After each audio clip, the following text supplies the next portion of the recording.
Hey guys, welcome back to the channel. This is story about what if Naruto master Adamantine sealing and attacking chains during the Chunin exam part 2. Before I start, please do support for more amazing content and comments for part 3. Do consider to subscribe my channel and share my video to your friends and check out the description as well. Let's start the video. Kamado Uzumaki, son of Tanjiro Uzumaki.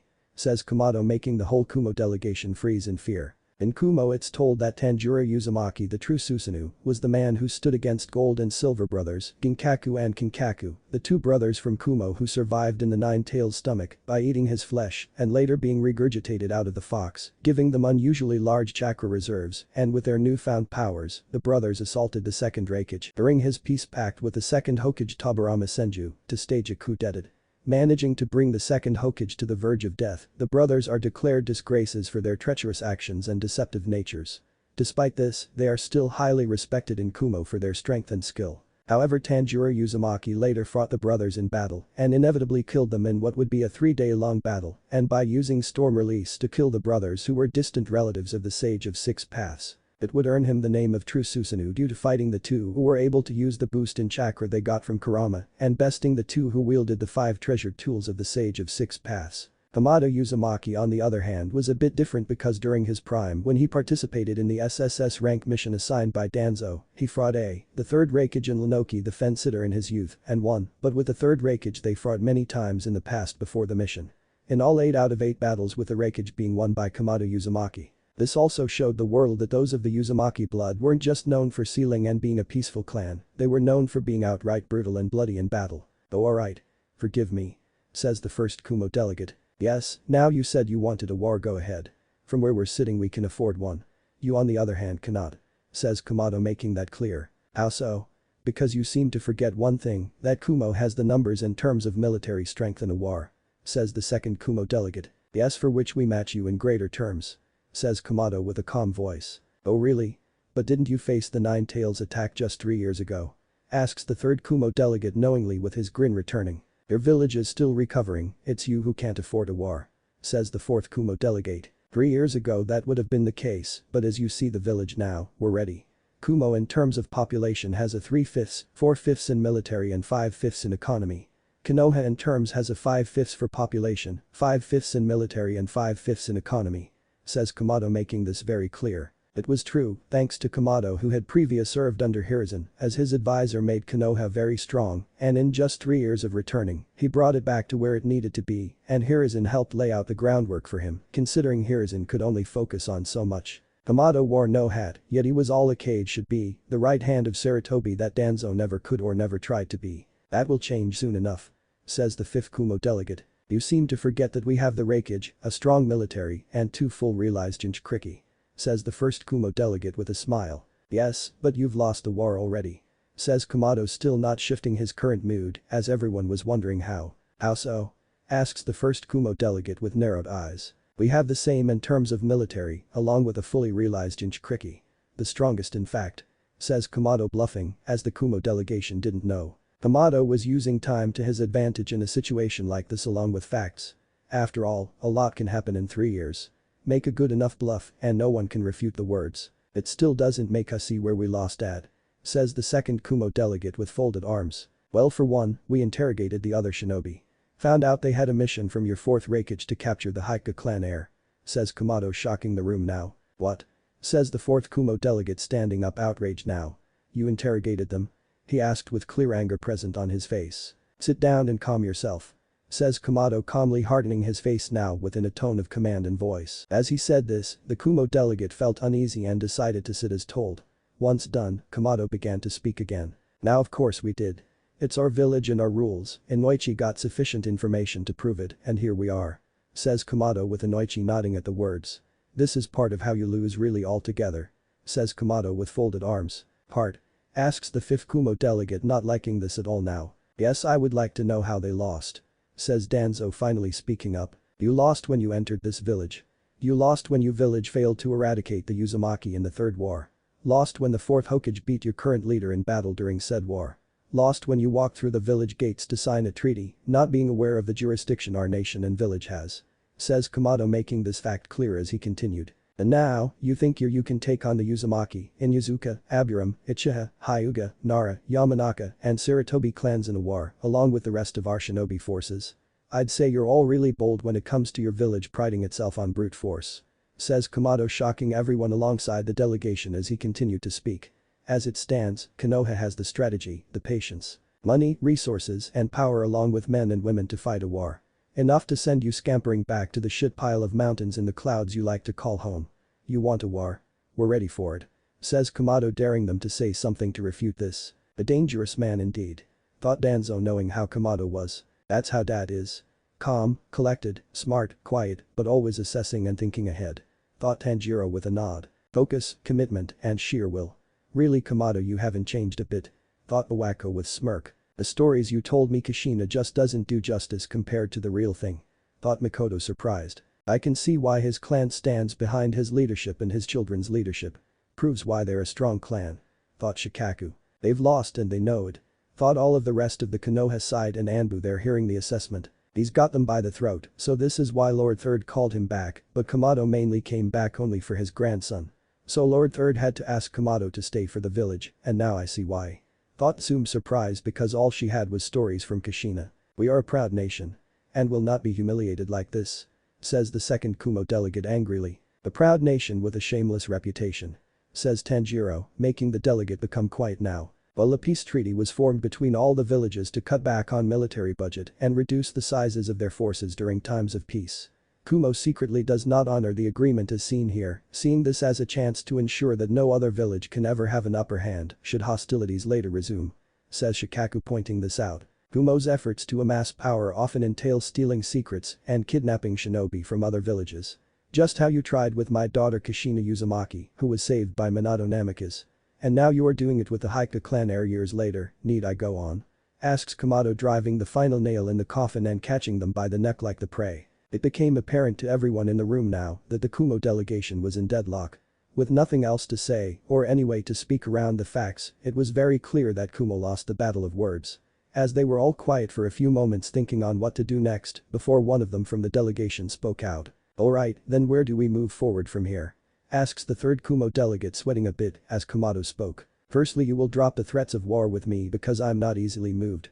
Second, to fix the damage you've put us in, your nation and village will be taxed on resources and trade from the land of fire by a 5% increase as part of your punishment. Says Kamado as he continued further.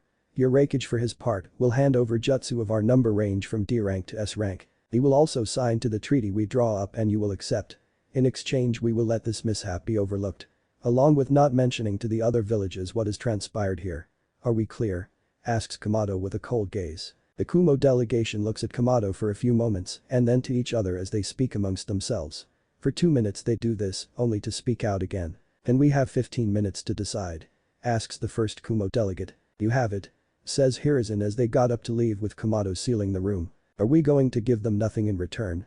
Asks Danzo, a bit shocked at all of this. Not at all, they don't deserve it. Says Kamado calmly. You're kidding. This was already a bad situation, so now you want to leave them with nothing. Not even their dignity?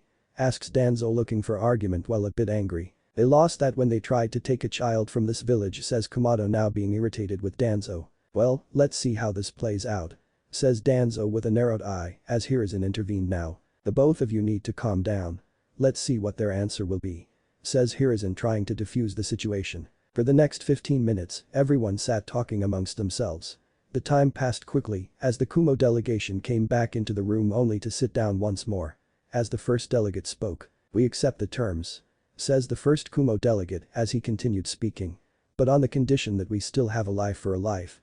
The one who was responsible for the head ninja's death. Says the first Kumo delegate. As Kamado was about to speak on this, Danzo decided to quick speak in order to beat him to it. You have it. Say Danzo, making all of the Konoha side look shocked, especially Hiashi. Very well. Do whatever else with the treaty. We'll inform the Raikage. Says the Kumo delegation. Once this was said, the entire delegation went go up from their seats to leave now with the Konoha side standing too. Though right now, it was a win for Konoha, but no so much for a good reason. That should balance out this whole thing. One sacrifice should suffice. Says Danzo with a nod of head, only to have Kamado swiftly turn and punch him hard in the face. The force from the blow to Danzo's face instantly broke his nose. As Kamado went to use his adamantine sealing chains to choke and re-straighten the rude Anbu, who appeared from the shadows. "You're a fool. You would risk someone's life when we had them by the throat," says Kamado, yelling angrily now as he took a moment to calm himself down a bit. "I will say this, as I said it to you years ago. You have no regard for your own shinobi, which is why Lord Second chose Hiruzen over you. You were never fit to be Hokage, let alone chase after such a goal," says Kamado in a very harsh tone. Once this was said, Kamado released the passed out rude Anbu from his chains as he turned to walk out of the room. Intent on moving forward with something he had in mind. After this, the Hyuga clan handed over Hiashi's twin brother, Hisashi Hyuga, who was part of the clan's branch family. Kumo handed over the jutsu that Konoha had asked for, some of which were retrieved by Konoha's shinobi by infiltrating Kumogakure on a mission during the whole process that ended up with them succeeding in taking what they came for. Kumogakure signed the new treaty that would make them neutral and not allies with no threat of war. And on the trade and resources that they would pay for from the Land of Fire would be taxed on by 5%. Kumogakure had also lost the proceedings entirely due to one final move Kamado made against the rival village. He informed all the nations and their daimons of what happened and not to trust their treaties, the reason being was because Kamado would not let them have victory in taking a life for a life when Kumo was clearly in the wrong for this offense. So far, Kumogakure has stayed silent on the matter, but they're most likely feeling backlash from both inside and outside their borders, along with backlash from their nation's daimon. Then flashback, it was necessary, says Danzo, not really worried about it in the slightest. For someone's life to be sacrificed. It was not, says Kamado with a very cold gaze. What about you? Killing 4 Hyuga clan members in public is a warning for a mishap, says Danzo, angrily speaking now. These words of anger quickly made the room uneasy now as Kamado was releasing Kai in massive droves. Mishap? They tried to kill my grandson for something that wasn't his fault and you call it a mishap, asks Kamado, entirely losing his temper as he spoke once more. You'd better watch what you say from now about my family, otherwise I'll remove that head from your shoulders, says Kamado, now daring the man to make another foolish remark. Forgive me for that earlier statement. I was hasty in my response, says Danzo, outwardly calm but on the inside, very much affected. Upon hearing this, Kamado calms himself down a bit while stopping the heavy release of Kai. As Danzo turned his attestation back to Hiruzen. Back to the topic of discussion. They're preparing for a coup d'etat, says Danzo, getting back on the subject. We have tried to stop it. Not moving them away to the outskirts and even giving them leeway, says Kamado, pointing this out as he continued. If you had listened to bringing them back to the governing body of the village along with giving them a voice in the village, then we would not be in this situation now, says Kamado. There is one who can nip it in the bud, says Hiruzen, getting the two men's attention as he leans his head to see the door. Shisui, says Hiruzen, calling out the name. As Shisui comes into the room and bows to one knee. Shisui Uchiha? Asks Danzo, curious at why the young man was here. Shisui will attend the assembly. If Yugaku Uchiha incites a rebellion, Shisui orders are to, says Hiruzen, trailing off, allowing Shisui to speak now. Use my Kodamatsukami, says Shisui, answering calmly now. You'll use your visual jutsu? Asks Danzo. Yugaku will have absolutely no clue Shisui is using a genjutsu to control his actions, says Hiruzen, explaining this to both Danzo and Kamado. I will make Fugaku think about coexistence with the village, says Shisui, determined to succeed in this. I doubt that controlling only Fugaku will bring an end to the Uchiha's dissatisfaction, says Danzo, already doubtful as Hiruzen spoke. No, if the Uchiha will change then we of the Leaf must change as well. We must improve our treatment of the Uchiha as a whole, says Hiruzen, explaining his reasoning. That means bringing them back fully into the fold, says Kamado, reminding Danzo of this. That's what I'm hoping for, says Shisui with a nod. I will assign one Anbu to be with you behind the scenes. I'm counting on you, says Hiruzen as Shisui nods in understatement. Yes sir, says Shisui, looking to Hiruzen. Uchiha territory, Naka shrine. It is now sunset over the village as members of the Uchiha clan walk up the stairs into the Naka shrine. As Fugaku was standing near the top of the stairway, having his arms folded and Mikoto waiting with a worried expression on her face. Itachi still isn't here, says Mikoto with a sad expression. Fugaku just grunts at hearing this. Mikoto for her part is worried about Itachi because even he doesn't agree with the path their clan is taking. She really cared for both of her boys and would do anything to protect them both. So now, coming to a conclusion of her own with a very irritated expression, Mikoto decides to turn and walk off down the stairs now. As Fugaku looks to her and speaks. Where are you going? Asks Fugaku with narrowed eyes with tone of interrogation as Mikoto turned her head. I'm not going to be a part of this. I've tried speaking to you and clearly that has not worked. From here on out, do whatever you want because I will not play a part in any of this, says Makoto with a glare as she went to disappear in a body flicker. Once she left, Fugaku was gritting his teeth a bit. Not expecting things to end up how they were now. Damn it. Says Fugaku, not liking how things were going so far. But Itachi. Currently, Itachi is in his Anbu uniform. Now waiting and leaning on a boulder in order for Shisui to arrive soon. He's late. Thought Itachi as he put on his Anbu mask. With Naruto is currently finding targets through the wooded areas of Konoha to practice his bow and arrow on accuracy. How much further do you need to go, Naruto? Asks Kurama, generally curious. Don't know. Honestly, I'm just exploring right now. Thought Naruto, responding as he continued roaming around. With Shisui. Shisui was currently standing in front of a shrine with Danzo, wondering what he could want right now. What is it, Lord Danzo? It's almost time for the assembly to begin. Says Shisui as he is on guard from the advice Kumato gave him. With Naruto was now currently jumping from tree to tree as he soon stopped. Only to notice a temple nearby with two people standing outside it as he recognized one individual. Hey, isn't that Shisui? But who is the other man? Because I can sense a huge amount of negative emotions coming off him. Thought Naruto, seeing this with narrowed eyes. Naruto. Suppress your chakra immediately and prepare an arrow, right now.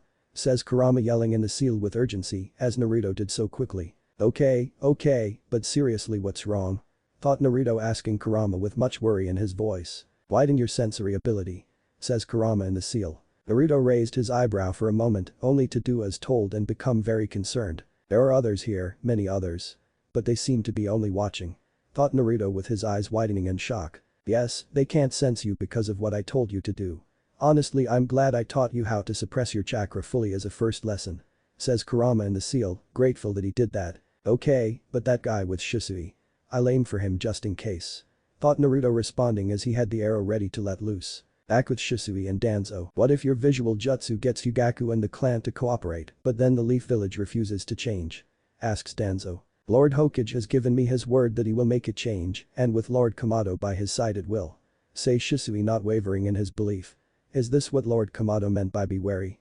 If so, then it's exactly like he told me. Danzo is a paranoid bastard.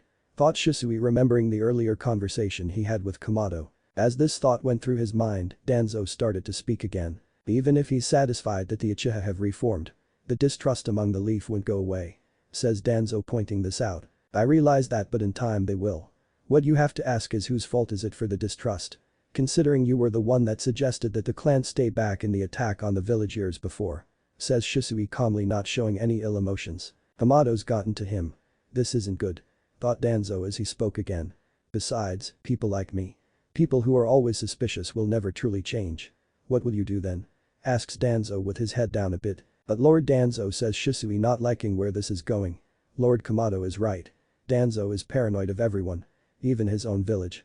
Thought Shisui, now on subtle guard. When the time comes, will you use your Kodomatsukami on me as well?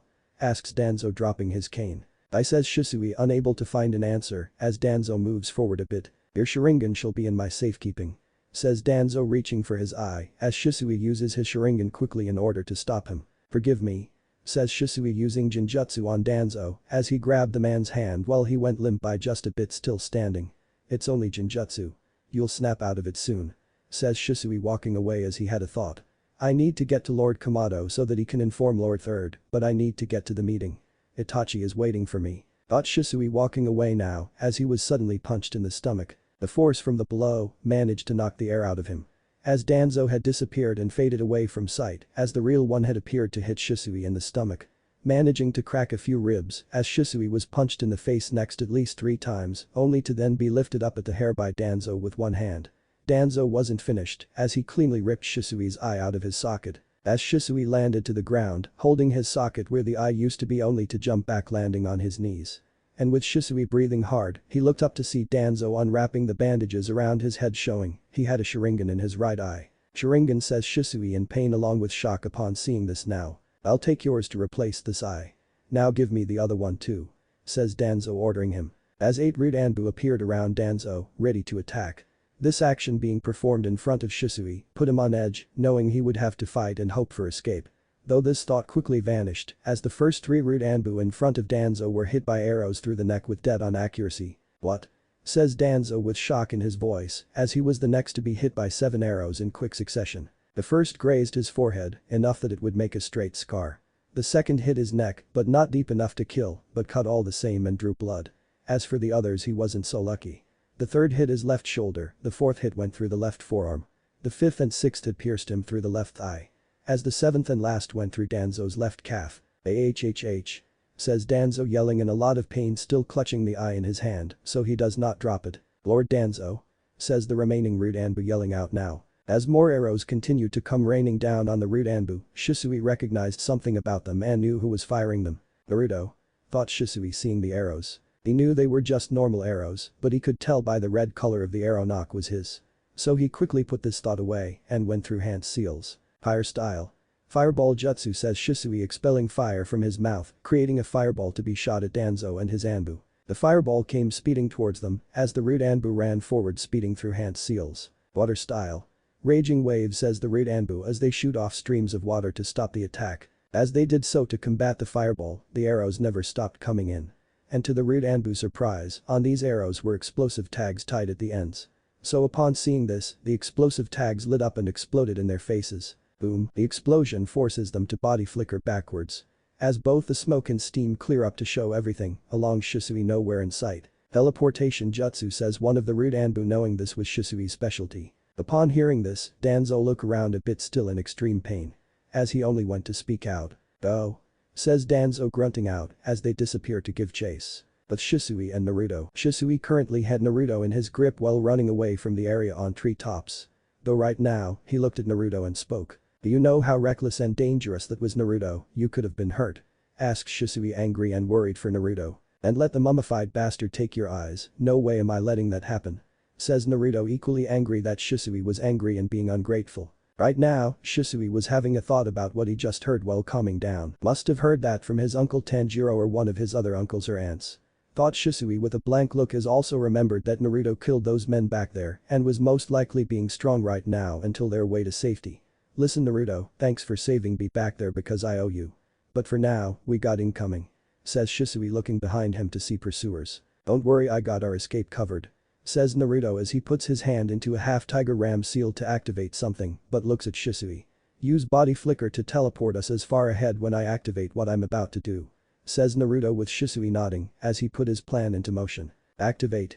Says Naruto, now activating hundreds upon many of explosive tags across the forest. The explosives tags all over light up while making tripwires come to life around the area.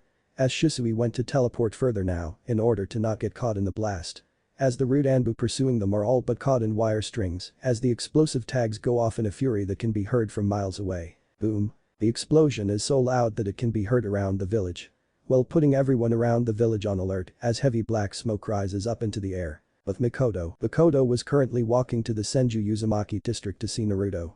But on her way, she heard the loud explosions. Upon hearing this, it forced her stop walking and look back to see heavy amounts of black smoke. With nearby villagers look on as well with concern. That's not good, says Mikoto, seeing shinobi go in that direction. But Hiruzen was currently sitting down in his office doing paperwork as he heard the explosions himself.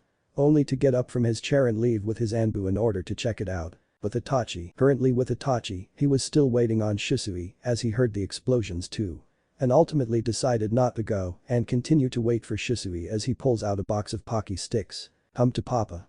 Says Itachi, now enjoying his snack. Naka shrine. As we do this, we are going to begin Fugaku, but can hear the explosion and feel the shaking, and so does the rest of the gathered Uchiha. We'll end our discussion right here for now. Says Fugaku, rushing to walk out. As many of the clansmen go to follow Fugaku. With some staying behind in order to hide the evidence of this secret meeting hall if anyone should come. Senju Uzumaki district. Everyone in the district heard the explosion. As many had to come out of their homes to see what caused it, only to see the black smoke. With some of the shinobi who lived there going as far as to now run towards it. As Momo looks on with a worried expression on her face. Where is Naruto? Is Naruto going to be home soon? Asks Momo, worried about her grandson as she continued looking on at the smoke. He should be, but I'll go look for him right now. Says Tanjiro, easing his mother's worry as he went to leave. I'll go with you. Says Giyu, getting up as well in order to go with him. I as well. Says Hiyori, joining them as they went to leave. But Shisui and Naruto looked back to see the aftereffects of the explosion as Shisui had his one eye looking at the area with shock. The reason why was due to most of the area being destroyed as fire was everywhere along with smoke rising in very quick succession. Knowing the Rude Anbu were caught in the blast. As Naruto smiled, knowing this wouldn't kill them but would leave them badly burned and out of commission for a while. Score 1 for me. 0 for them. Says Naruto with a grin as Shisui spoke now. Naruto, how did you learn to make traps like that? Asks Shisui very concerned at such work. From 3 books called Trap Making and How to Destroy Your Enemy and Trap Making and How to Be Creative and lastly Trap Making and How to Have Fun with It all by Madara Uchiha. Isn't it awesome? Asks Naruto excitedly as Shisui sweats heavily from this considering he knew Naruto could be creative with pranks. Naruto says Shisui very calmly. Yeah, asks Naruto wondering what it was. You're a good kid says Shisui, now looking forward. Oh, thanks. Asks Naruto while sweat dropping at the words. Once this was said, Shisui turned his head to Naruto and spoke once more. Okay Naruto, is there a way you can sneak me into your clan compound without being seen? Asks Shisui as Naruto nodded. There is, but don't tell anybody. Consider it a clan secret, one that you will know. Says Naruto in full seriousness as Shisui nodded. I won't tell anyone. Says Shisui making this known as Naruto nodded again. Alright. Let's go. Says Naruto looking forward, Shisui teleported even further now. Senju Uzumaki district. Currently, it is now nighttime over the village. As everyone in the family was wondering where Naruto was. Considering he should have been back hours ago and it didn't help with that explosion a few hours earlier. So now, most of the clan was out searching for their red-haired clansmen while others came back to the main house now. This is starting to worry me a lot. Says Bawako sitting at a table with folded arms alongside Mikoto who she ran into on the way here. Yes, it's been an hour and no sign of Naruto. Says Mikoto equally concerned. We have most of the clan out searching for him. So he should turn up soon. Says Giyu trying to ease their worries as his mother sighs. Just please be alright. Says Momo to herself, still worried for her grandson. Tanjiro paces back and forth, not being able to sit still. It was clear that something was wrong if they couldn't find Naruto anywhere. So they were trying not to fear the worst on the situation and were waiting patiently. So as everyone sat in silence, they started to hear commotion coming from the basement door. As everyone looked toward it on guard now. As the sound of objects being knocked over continued to come from the door, they went to see something that surprised as the door was slammed open violently. It was Naruto with Shisui over his shoulder, going in and out of consciousness. For which shocked everyone at the state the Uchiha was in, as Naruto yelled out in a hurry. Shisui needs help. Says Naruto with tears in his eyes, coming through the door. What happened? Asks Mikoto getting up now well worried for the both of them. Not the time. Please get someone here to help him. Make sure it's someone from the district who will keep quiet. Says Naruto yelling out as his aunt Hina runs to do so. Giyu runs over to help Naruto with Shisui as Kazuki clears a nearby table and speaks out. Set him down on the table over here. Says Kazuki yelling for his nephew and Giyu to do as told. As they lifted Shisui up and laid him on the table. Momo turns to her daughter and speaks now. At your father and Lord Third over here. Tell him it's urgent. Says Momo ordering Hiyori as she nodded and ran off now. Once this was done, Shisui opened his eye a bit to look at Tanjiro now. Tanjiro says Shisui coming to now while seeing where he was. As Tanjiro comes over and leans down to speak. Yes Shisui, what is it? Asks Tanjiro concerned. I need you to do something for me while Hina is getting help. And I need you to listen very carefully. Says Shisui being serious as Tanjiro nodded. But Itachi. Currently, Itachi was still standing at his spot waiting patiently for Shisui. So right now, Itachi was looking up at the moon only to hear movement in the trees as leaves fall. Shisui? Asks Itachi speaking out now. Come with me. Says Shisui revealing himself while running off now. As Itachi looked a bit worried, he went to take off his mask. Now giving chase to follow his friend. Naka River. Arriving at Naka River only to stop, Shisui turns his head a bit while explaining the situation. It seems we can't prevent the Uchiha coup d'etat and if civil war erupts in the Leaf. Other villages will invade for sure. True war will break out. Says Shisui as continued to explain. When I tried to stop all of this with the Kodomatsu Kami, Danzo stole my right eye. Says Shisui turning around fully while shocking Itachi now. That man doesn't trust me at all. He intends to protect the village his way, no matter what it takes or how it looks. I suspect he'll come after my left eye. Says Shisui reaching up to his other eye as he continued to speak. So I'll give it to you before he has a chance. Says Shisui pulling out the eye. Shisui thought Itachi extremely worried. You're the only one I can count on, my best friend. Protect the village in the Uchiha name. Both of them. Says Shisui giving the eye to Itachi as the wind blows and a crow comes flying down to take the eye and disperse into feathers as Itachi's Sharingan is active. Alright, I accept it. What will you do now? Asks Itachi wanting to know. If I die, many things will change. I've left a note. Says Shisui with Itachi picking up on what he's going to do and his eyes widen. Shisui wait. says Itachi in urgency. Don't try to stop me, Itachi, says Shisui as he falls back and off the cliff as Itachi runs toward him. If you're truly my friend, thought Shisui, and Itachi didn't make it in time. Shisui, says Itachi, extremely worried as Shisui falls in. Shisui, says Itachi in complete shock. As his eyes are closed now. This causes blood to seep out from the closed eyelids as he opens them to show the next stage. Inject your Sharingan. So as Itachi stood there looking at the area where Shisui fell in, the bushes behind him started to rustle. Eventually showing someone coming out into the open as they spoke. But it worked, says a voice behind Itachi. This being said, only got Itachi to come out of his shock and look to find it was Tanjiro Uzumaki. So upon hearing this, Itachi got up fully to his feet now with Kai being released as he spoke. What worked? Asks Itachi, yelling out now angry. Tanjiro wasn't affected by it as he spoke again. The plan that Shisui had for you, Itachi, says Tanjiro calmly. What plan? Asks Itachi, still yelling while wanting an answer. As Itachi said this, Tanjiro lets out a sigh. Before speaking again in order give Itachi a better answer. Shisui is alive, says Tanjiro calmly while shocking Itachi. How? But says Itachi confused as he looked back at the river. One of his shadow clones affected by Genjutsu, so it could disrupt your Sharingan from telling the difference, says Tanjiro explaining this. Why? Asks Itachi, still shocked while calming himself down. Come with me, I'll explain on the way, but first throw this into the river. You'll understand soon enough, says Tanjiro handing Itachi Shisui's headband. Itachi went to do so as he turned to jump off following Tanjiro. Senju Uzumaki District. Currently, Naruto was sitting down with his aunt Hiyori, who was comforting him. So after explaining everything to Hiruzen and Kamado along with everyone present, they shocked by what he told them, along with what Shisui told said as well to go along with this. So as they were waiting in silence with Shisui now in a better state than what he originally was, Kamado heard the front door being slid open. As Itachi and Tanjiro walk in, seeing Shisui on the table with bandages around his eyes now. Itachi, says Naruto yelling out as he ran over to him. Naruto, are you alright? Asks Itachi leaning down to him. Yes, I'm fine, but Shisui, says Naruto, still sad because of what happened to him. Itachi saw this and decided to speak. It's alright. Everything's gonna be okay, I can assure that, says Itachi, reassuring Naruto while patting his head. As he did this, Hiyori went over to Naruto to take him upstairs. So when the two left, Itachi heard Shisui speak. Itachi, that you? Asks Shisui, almost as if he were asleep a few moments ago. Yes, it's me, says Itachi walking over now. I'm glad you're alive. But right now, do you think you can tell us what exactly happened in? Asks Itachi. Yes, sure, says Shisui as he clears his throat. Shisui then goes into full detail on what happened. From meeting with Danzo to the man becoming paranoid as Kamado suspected. Retelling the entire fight as a whole up to the point of having his eye stolen by Danzo. How Danzo already had one in his possession, along with how Naruto interfered just in time and most likely saving his life just in time by covering their escape with the explosion and bringing him here. So with the Shisui finally done speaking, Hiruzen was the first to speak out on this. So Danzo did all of this?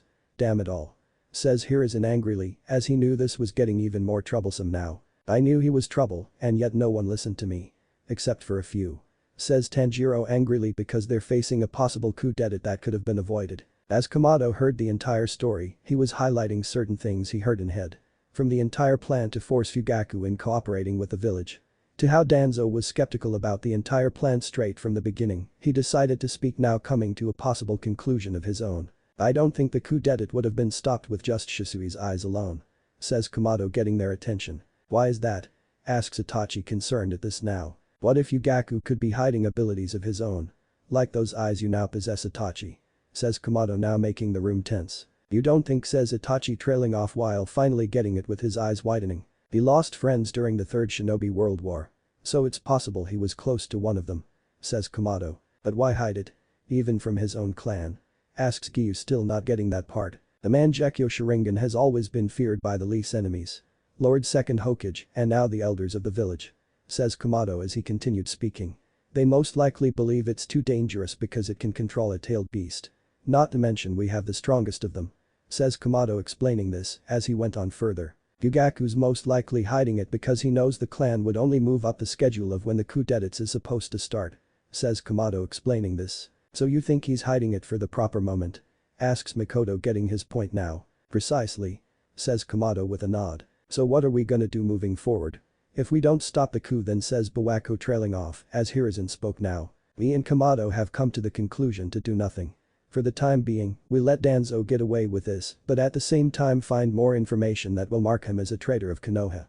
He'll be healing from the injuries Naruto gave him, so he won't be able to do a lot on his own in his current state. Says Hiruzen. Okay, it's understandable considering we can't prove it, but what about Shisui? And the coup? Asks Itachi, stating some obvious problems now. Officially, I'll be marked as dead from what the police force will find at the river and my home. As such, I'll probably be out of commission for a few months or more. Says Shisui as he continued speaking. Considering I'm adjusting to my ancestor, Kagami Uchiha's eyes that I had transplanted in my eye sockets before you got here. Which in itself will take a few months along with my injuries. Says Shisui as he spoke again. So officially, this is up to you now. Do what's best in your mind. Says Shisui, giving him his advice. You can stay here with us. It's better that way, considering Root won't dare in trying to infiltrate the district. Says Komodo. Right, that does seem for the best. Says Shisui with a nod. Well, for the time being, let's see what we're going to do tomorrow and moving forward. Says Hiruzen as everyone nodded and took their leave except Shisui. Underground, damn it. Says Danzo, still injured and still in a lot of pain, as Root Medical Nin was seeing to Danzo's wound while he spoke again. Status report. Now. Says Danzo, yelling out with anger. Sir. The arrows fired on you had no trace. No fingerprints. No clan mark. Not a thing, they're completely untraceable along with the paper bombs that were used. Says the first Root Anbu, reporting in. The men we retrieved from the blast zone in the immediate explosion were still alive, but barely, as they are currently receiving medical care as we speak. Says the second Root Anbu, as he continued. We also searched the blast area after dark when the shinobi cleared out and found no trademarks on what was left either. Whoever did this didn't want to be found, tracked, or seen at all. Says the second Root Anbu, reporting these findings. Once this was said, Danzo nodded and decided to speak again. What of Shisui? Asks Danzo, wondering if he can still retrieve him for the other eye. We don't know, sir. The body wasn't recovered, so we believe he got away. Most likely dead with the injuries he received along with escaping with his other eye. Says the first Root Anbu. All of this planning and now it's thrown out the window like a fart in the wind, says Danzo with much contained anger in his voice. And for some reason, I feel like it's those damn Uzumakis that are to be blamed for this. Along their annoyingly stupid red hair. Says Danzo, yelling lividly now. As he said this, both his Root Anbu stood there emotionlessly as one decided to speak. What do the Uzumakis have to do with this, sir? Asks a Root Anbu, as Danzo calms himself. Nothing. Just get back to work. Says Danzo as both of his subordinates nodded and disappeared in a body flicker. As both of them were gone, Danzo was left alone to think as the Root Medical Nin was working on his wounds. Whoever did this to me will pay. Damn it, I haven't been hit like this for a while, and it hurts a lot. Someone really wanted me dead back there and almost succeeded. I seriously need to be very careful now in my movements. Nothing will stop my plans. Nothing at all. Thought Danzo, determined. The next morning, the Uchiha police force was currently restraining a man, as citizens who were passing by saw it as well. Hey. What am I even being accused of? Asks the man, grunting out while being restrained. Shut up, I'll do the talking. Says the Uchiha, restraining him as Fugaku walks up. Don't be so rough with him. Says Fugaku. Captain. Says the Uchiha, calming down as he lifts the man up. All you need to know is that you're a suspect. You're coming to HQ with us. Says Fugaku to the man. Yes. Says the man. Remember to follow all investigative procedures. Says Fugaku to the two Uchiha police. Sir. Says both of them as Fugaku looks on. Come on, move it. Says the Uchiha, holding the suspect. Okage Mansion. In a room with Itachi were 5 people sitting down. One being Danzo with bandages covering up his visual injuries. Along with the other advisors and Hiruzen, as Itachi begins to speak. Shisui Uchiha was a core member of the Uchiha clan. His loss demoralized them and lessened their fighting power all at once. Says Itachi, reporting this. So it seems the coup d'etat has been averted then. Says Kaharu. I wish that there had been some other way than for Shisui to give up his life to stop it. I should not have pushed him like I did. Says Hiruzen. Among the Uchiha, there are still a few who believe you killed Shisui. Says Danzo, making this known, as Itachi looks on neutrally. But the ones who believe that did not know that Shisui and I were both working towards the same goal. Says Itachi as he continued speaking. He never met me at our rendezvous point. Says Itachi, making this known. He kept secrets, so he was suspected. I'll make a statement from the Anbu that it was a suicide. Agreed, Hiruzen. Asks Danzo as he turns his head to Hiruzen. Says Hiruzen. We still haven't even found his body, Danzo. So how could it be a suicide and we still have not found the body? Asks Komodo calmly. We'll find it. If he left a note, then it means his body is somewhere. Says Danzo. Naka Shrine. It is currently nighttime at the Naka Shrine after a long day. Itachi went there to read the Uchiha stone tablet in a secret meeting hall under the shrine and becomes shocked as he reads it with his new eyes. Later, Itachi and his team are in the trees wearing Anbu masks. Itachi is giving hand signals to move in. Hidden grass shinobi from Kusagakure are placing explosive tags beneath the dirt and covering them, but are quickly hit by shuriken in ambush. As two Anbu of team come down and speed killing the other two. The last is afraid and surrounded holding a kunai turning to run only to find a shinobi with lighting in his hand. The lightning blade. Then you're the copy ninja of the hidden leaf says the Kusa shinobi as he was pierced in the chest by the lighting blade. Kakashi says the man is the now identified Kakashi, pulls his hand out of the man's chest and making him fall to the ground as his team comes up. They're becoming quite well known, Captain. Says Tenzo walking up as the others do as well. Do this long enough and you're bound to become famous. Says the first Anbu a part of the team. Clear the area. Leave no trace that the hidden leaf was here. Says Kakashi ordering his team while walking away. Yay, I know. Says the first Anbu, now getting started. All this dirty work is just a part of the Anbu's mo. Says the second Anbu as Itachi takes off his mask. Later that night, the team is sitting to rest or eat while Kakashi is look at a map. You said that a friend gave you the Sharingan that you possess. Says Itachi talking to Kakashi as he looked over a bit. Yes, along with a vow. Says Kakashi responding. And is this vow something you plan to honor?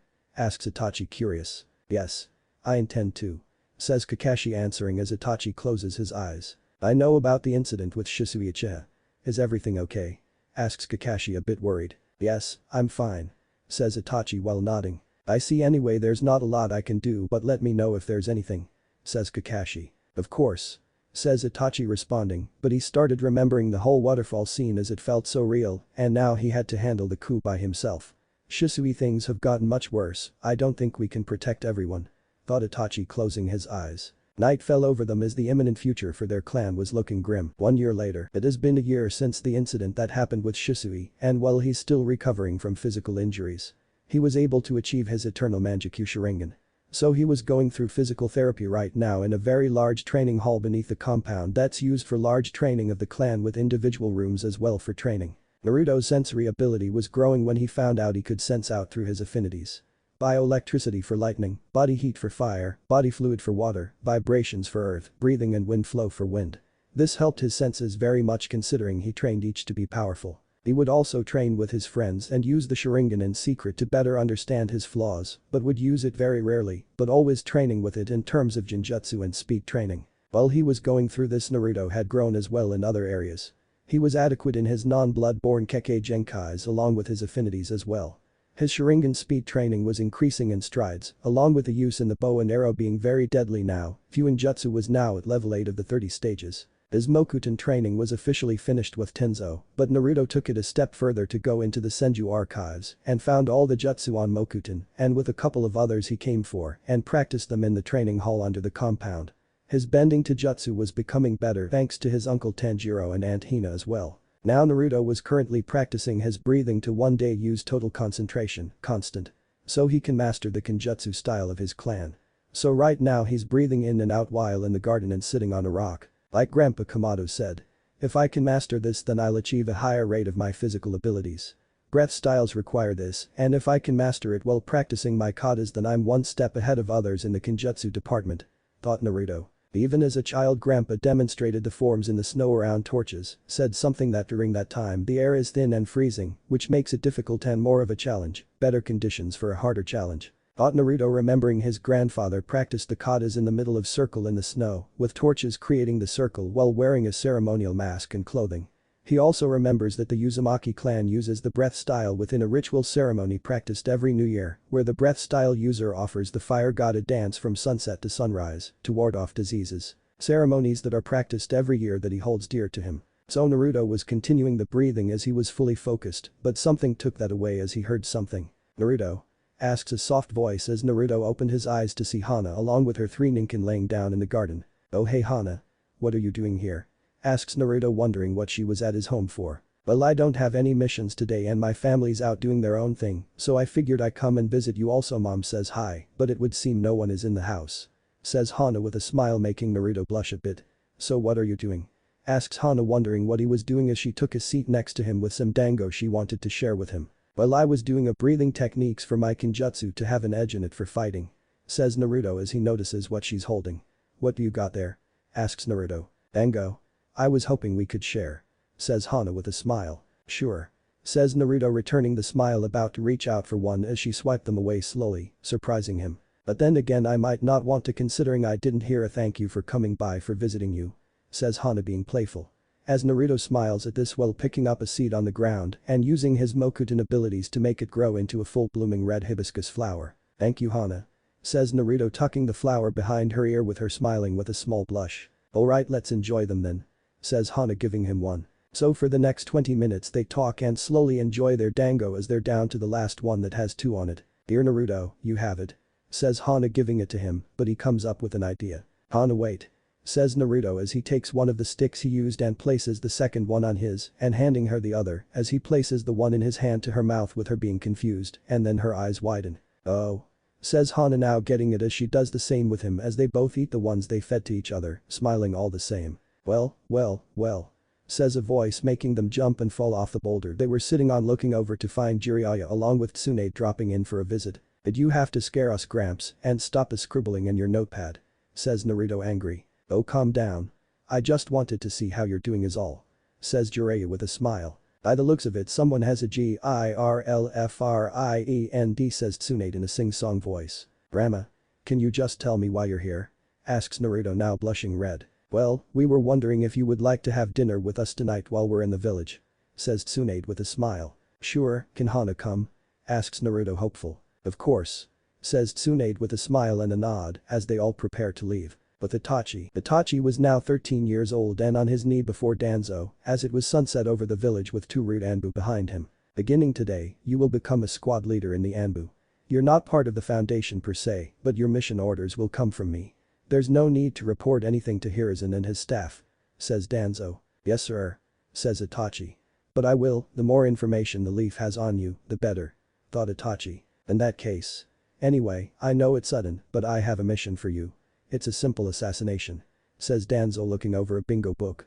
The 2 behind you will assist you. Says Danzo as they walk out of the shadows. We'll be your subordinates from here on. Says the first rude Anbu. We're honored to be of service. Says the second rude Anbu as his left hand twitched a bit as Itachi was looking at him with his Sharingan active. Later that night, Naruto was walking home from the dinner that went well with Hana on his back because she wanted to be carried and Naruto offered. Tsunade and Jiraiya said after dinner they would go see Lord Third. So now, Naruto is walking and is close to the clan district as he spoke out. You know you can be a big baby, right? Asks Naruto with a smirk. Yeah, but you spoil me, it's a plus for you being such a nice guy. Says Hana, happy at being carried as Naruto shakes his head a bit. Alright, but you're staying at my home tonight. I got a guest room ready and all, so don't worry. Says Naruto as he continues to walk. Both of them are enjoying their time together as the night continues. The next day, Itachi was now chasing his target through a grassy plain, only to kill him with 3 kunais he threw that pierced his back, making him fall to the ground as his team killed the target's subordinates, with crows soaring around the area. Itachi checks the body to make sure it's the target, and it is. As the other 2 walk up to Itachi after they completed the mission assigned to them. After the mission, Itachi and his team returns to the village to report back to Danzo as it was sunset. Later. Good work. Now while you were away, my surveillance team on the Uchiha has reported that the Leaf police force has been strengthening their armaments. What do you think the significance of that? Asks Danzo. Resentment toward the village has been increasing among the Uchiha. Says Itachi, reporting. So, this is something we can't ignore? Asks Danzo. Yes sir. Says Itachi, lifting his head. The next day, Itachi now finds himself the next day looking at screens for the surveillance on the Uchiha clan district. As he sees a very close friend of his, Izumi Uchiha, run out the entrance but stops to talk to a fellow Uchiha. Upon seeing this, Itachi looks down into the data book in his hands on her page as he starts flipping pages to check other people's information and stats. Later that day, Itachi is walking up to his home in the Uchiha district, thinking as he walked back home as it is now sunset. He turns to the wall where he threw a kunai at the Uchiha clan symbol in the dead center of the wall from the confrontation with the police and his father on the supposed suicide of Shisui that he was apparently accused for because he did not attend the meeting. Itachi is brought out of his thoughts from a voice behind him at the entrance of his home. Welcome home, big brother. Says Sasuke as Itachi turns his head. I was just about to go and train, come with me? Asks Sasuke, hopeful. I'm exhausted from my mission. Says Itachi, answering him. Come on. You never get tired, big brother. says Sasuke as Itachi comes up to poke him on the forehead with Sasuke rubbing the spot as he walks past. Sorry Sasuke. Some other time. Says Itachi walking in his home. Man. Says Sasuke looking at his retreating figure, bummed out that Itachi is tired and does not want to train while pouting. In the house, as Itachi comes into the home, he walks past the garden area in order to go to his room.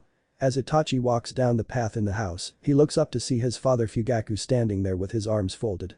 They both say nothing, as Itachi continues to walk only for Fugaku to decide in speaking out now. You know about the clan meeting in 3 days, don't you Itachi? Asks Fugaku as Itachi walks past stopping just behind him. I don't. Says Itachi answering him truthfully. Once it concludes. Meet me at the Nakano shrine alone. No Anbu subordinates. Says Fugaku making sure Itachi knows this. I'm leaving tomorrow on a mission outside the village. Says Itachi letting him know. Once he said this, Itachi continued to walk forward and away from Fugaku. Only for his father to say a few words of warning. Don't run away. Says Fugaku making Itachi stop in his tracks. Run away? Asks Itachi very confused now while turning his head a bit to look over his shoulder. From what exactly? Asks Itachi curious at this. From your destiny as an Uchiha. Says Fugaku as Itachi's eyes narrow a bit at this as Fugaku unfolds his arms. Do you understand? I'll be waiting. Says Fugaku now walking away fully. Itachi continued to look on with narrowed eyes before walking away himself. 3 days later, it was now nighttime as the Uchiha clan members were coming out of the shrine. Itachi was watching and saw Izumi talking to a fellow Uchiha as he and his team watched them leave. Itachi's head picked up more as he saw Makoto come out with a face of disappointment and sadness, not wanting to be a part of this as she was the last to come out. You two stand by here. Says Itachi ordering his subordinates. Captain. Says the first rude Anbu. Just report what I said to Lord Danzo. Says Itachi giving no room for argument. Naka Shrine's secret gathering hall. The torch fires were still going as Fugaku was looking at the stone tablet. Within the clan, only those who possess the Sharingan can read the stone tablet and even then only part of it, but with your Manjikyu Sharingan, you should be able to read it even more completely. Says Fugaku with his eyes closed as he senses Itachi behind him who has his mask off. You want me to tell you what it says? Asks Itachi. That's not necessary. Says Fugaku turning his head for Itachi to see that he has a Manjikyu Sharingan of his own. You have the Manjikyu as well? Asks Itachi shocked while having a thought. So Lord Kamado was right. Thought Itachi. It happened during the Third Great Ninja War. When my friend gave up his life in order to save me, amidst tears of blood my Manjikyu was born. Says Fugaku looking at the stone tablet as Itachi thought about Kamado's hypothesis being dead on, as Fugaku began to speak again. The Uchiha's path to salvation is carved into the stone, but even with the Manjikyu Sharingan, the end cannot be deciphered. It seems we still have a ways to go. However, even if it is part of it, once you read you'll understand the current situation forced upon the Uchiha is wrong. Says Fugaku. But even so, to use force to overcome that situation is completely. Begins Itachi yelling as Fugaku spoke again. The higher-ups of the village are frightened of us. That is why they persecute us. Out of fear of our Sharingan. Says Fugaku. You're right. They're afraid we'll control the 9 tails with the power of the Sharingan. Says Itachi. That's just a legend about Madara Uchiha. Since then no one's done anything like that. We don't even know if anyone can, but the higher-ups cling to the ghost of the past and keep us at a distance out of fear. If they're afraid of us, there's nothing else for us to do except control them. Says Fugaku making this clear now. Do you plan to use force to become the Hokage? Asks Itachi with narrowed eyes. It's only because the clan wishes it. I can't stop them, but I want to avoid the use of brute force. That's why I kept my Manjikyu Sharingan a secret. Says Fugaku giving his reasons. Why? Asks Itachi curious at this. I can control the 9 tails with my Manjikyu Sharingan. If the clan learned of it, they'd want even more. Says Fugaku as he turns his head to Itachi. Watch. Says Fugaku putting Itachi in a Jinjutsu to look at the scenario. Fugaku's Jinjutsu scenario. 3 Uchiha run up to the door opening it and throwing Naruto in tied up. We've brought the Jinchuriki, let's do it. Says the first Uchiha. The captain can do it. Please captain you have to. Says the second Uchiha yelling out. Captain Fugaku, please. Says the first Uchiha as Fugaku still had his eyes closed. Use the power of the Uchiha. Says the third Uchiha as Fugaku opens his eyes now causing something to happen as the shrine explodes. The 9 tails roars and then charges a tailed beast bomb only to launch it across the village. As it causes destruction everywhere only to begin roaring out once more with Fugaku at the top of the torii post to the Naka shrine. Look on at the 9 tails with his Manjikyu Sharingan very much active. End scenario. Itachi drops to his knee while dropping his mask. Sweating from seeing the scenario with wide eyes trying to get himself together but tries to speak. That says Itachi trying to get his bearings. Many in the clan resent the village. When someone's pushed into a corner, they resort to such things. There will be much bloodshed on both sides but Itachi. If you are with me, ride at my can take them by surprise and restrain the higher-ups. Some fighting will ensue, that's unavoidable, but with your help as a member of the Anbu. Says Fugaku fully turning around to speak again. We could orchestrate a bloodless revolution. Says Fugaku voicing his thoughts. A bloodless revolution? Asks Itachi repeating the words with a shocked look on his face. Itachi, you're my son. Please. Help me to save our clan. Says Fugaku in a desperate tone of voice. Outside the shrine, Itachi appears in a body flicker near his subordinates, surprising them as he looks dead in the eyes a bit. Captain? Asks the first rude Anbu. Your orders? Asks the second rude Anbu. Hokage Mansion. Itachi is in front of Hiruzen and his 4 advisors now on his knee in a dark lit room. The Uchiha clan is set on turning against the Leaf.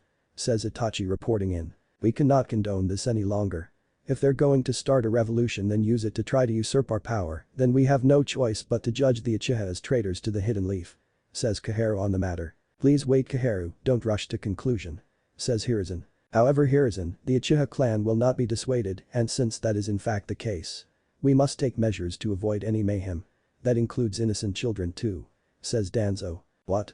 Asks Kamado shocked but mostly angry at this man's boldness to say that. Don't say such things in front of Itachi. Besides which a battle against the Uchiha will be far from an easy task. We must plan our strategy very carefully. Says Hiruzen a bit shocked now. We're in a race against time here. We ought to strike them preemptively before they can make their first move. If we join forces and use our respective black ops to launch a surprise attack from behind we'll end this fast. Says Danzo. Then I will resign my spot in as an advisor in this village. Says Kamado now standing up while shocking them all. What? Asks Hiruzen shocked. I will resign Hiruzen and take my clan with me back to the Fire Capital. I will take no part in genocide to an entire clan or be a part of the order given for it. Says Kamado in full seriousness. You're not with us then? Asks Danzo curious now. Of course I'm not with you. You and these 2 advisors don't hold power over the decision that the Hokage has for his shinobi. Along with that being said, instead of confronting the Uchiha over why they're planning a coup d'etat when the problems are right in front of you as bright as day, you'd rather skip the negotiations resorting to committing genocide against them as the solution to the situation. Says Kamado with anger in his voice as he continued. And to completely justify your actions just to sleep at night, you believe the Uchiha clan were all just a bunch of raving lunatics that were genetically predisposed to becoming insane and needed to be wiped out. This village will be known as the village of clan killers to the whole world because you chose to go along with not even trying to solve the problems and just half-assed it to a solution that was better suited. Says Kamado yelling out with much anger in his voice. Kamado wait begins Hiruzen but was cut off by Kamado. No you listen Hiruzen, I'm surprised that you let this bastard stay on your team of advisors and be an elder of the village when his way of doing things is by eliminating threats not only to the village but those that don't like his way of doing things. Considering this bastard has so many secrets. Says Kamado with a glare as he looked at Danzo. Konoha was not founded on this, to wipe out clans and playing the role of kami. And the only reason you're spouting this nonsense is because of Lord Second's narrow-minded thinking when it came to the Uchiha. He was a great man but a great fool and a failure when it came to the Uchiha. Says Kamado as he continued for a final time. This is exactly the same thing that almost happened to my clan during the war. And if you start doing things like that, then I will no longer be a part of this village as a whole. Says Kamado with no room for argument on the matter. So be it then. This needs to happen and soon. Says Danzo. Upon hearing all of this, Hiruzen decided to speak now. The Uchiha are comrades in arms. I would like to use words first before employing any violence, so I will come up with a strategy. Says Hiruzen on the matter, making it final. As Kamado looks over to Itachi who looks back as they exchange a silent signal to meet later. Later, Itachi was with Danzo outside a temple in the Leaf as thunder and lighting was going on during the night. Despite what Lord Third said, he'll do whatever it takes to protect the Hidden Leaf. You must choose. Align with the Uchiha and launch the coup d'etat and be slaughtered along with your family or side with the Leaf and before they attempt the coup d'etat. Eliminate every Uchiha except your younger brother. Says Danzo as Itachi becomes extremely shocked to his core upon hearing this. Eliminate the Uchiha? Asks Itachi with wide eyes shocked. To protect the Leaf, every possible step must be taken to avoid mayhem. The only one who can handle this mission is you. A double agent for both the Uchiha and the Leaf. There's no one else Itachi, so will you accept this mission or not? Asks Danzo wanting an answer. Itachi looks on quiet as the lighting strikes wildly with loud thunder. Senju Uzumaki District. As the thunderstorm continued over the village, Kamado and Itachi were speaking now in his personal office. As Itachi finished telling Kamado what he was ordered to do behind Hiruzen's back. "So Danzo gave you such an order, did he?" asks Kamado with Itachi nodding.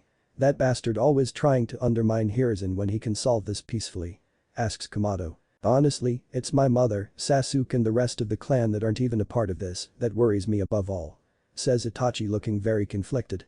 "I just wish there was a noter way. I failed not only Shisui, but I failed to stop this from happening in the first place," says Itachi looking down at the floor. As Itachi said this, Kamado could see the look of suffering on his face now as he remembers a time where he had that same look. The moment Kamado remembered from his past was when he thought his clan was going to be eradicated too. The feeling of hopeless at the time when he thought their entire way of life was going to be destroyed with their extinction. The hopeful speeches he gave out before going into battle, knowing it could have been their last day. All of those feelings bubble up in one moment as Kamado went to give Itachi the only advice he thinks is right. "Then send all of those that aren't a part of the coup d'etat to my district the day when you are to strike," says Kamado, shocking Itachi. "What?" asks Itachi, shocked. "The day you're going to do this is a school day, so tell Mikoto to bring those of the Uchiha clan not involved. I'll say that this is a move for an alliance between the Uchiha and Uzumaki clan, considering we're still on shaky terms and have not gotten things done formally," says Kamado, explaining his plan. "What about those involved?" asks Itachi, still wondering about that part. "Kill them. I know for a fact that we can save most of the clan instead of destroying it," says Kamado as he continued speaking. "Plus, no one can teleport in here due to the seals, and if they try it'll only alert us to their presence. As we'll be at the ready on that night," says Kamado as he finished speaking. "Danzo won't like this," says Itachi, pointing this out. "Is he your Hokage?"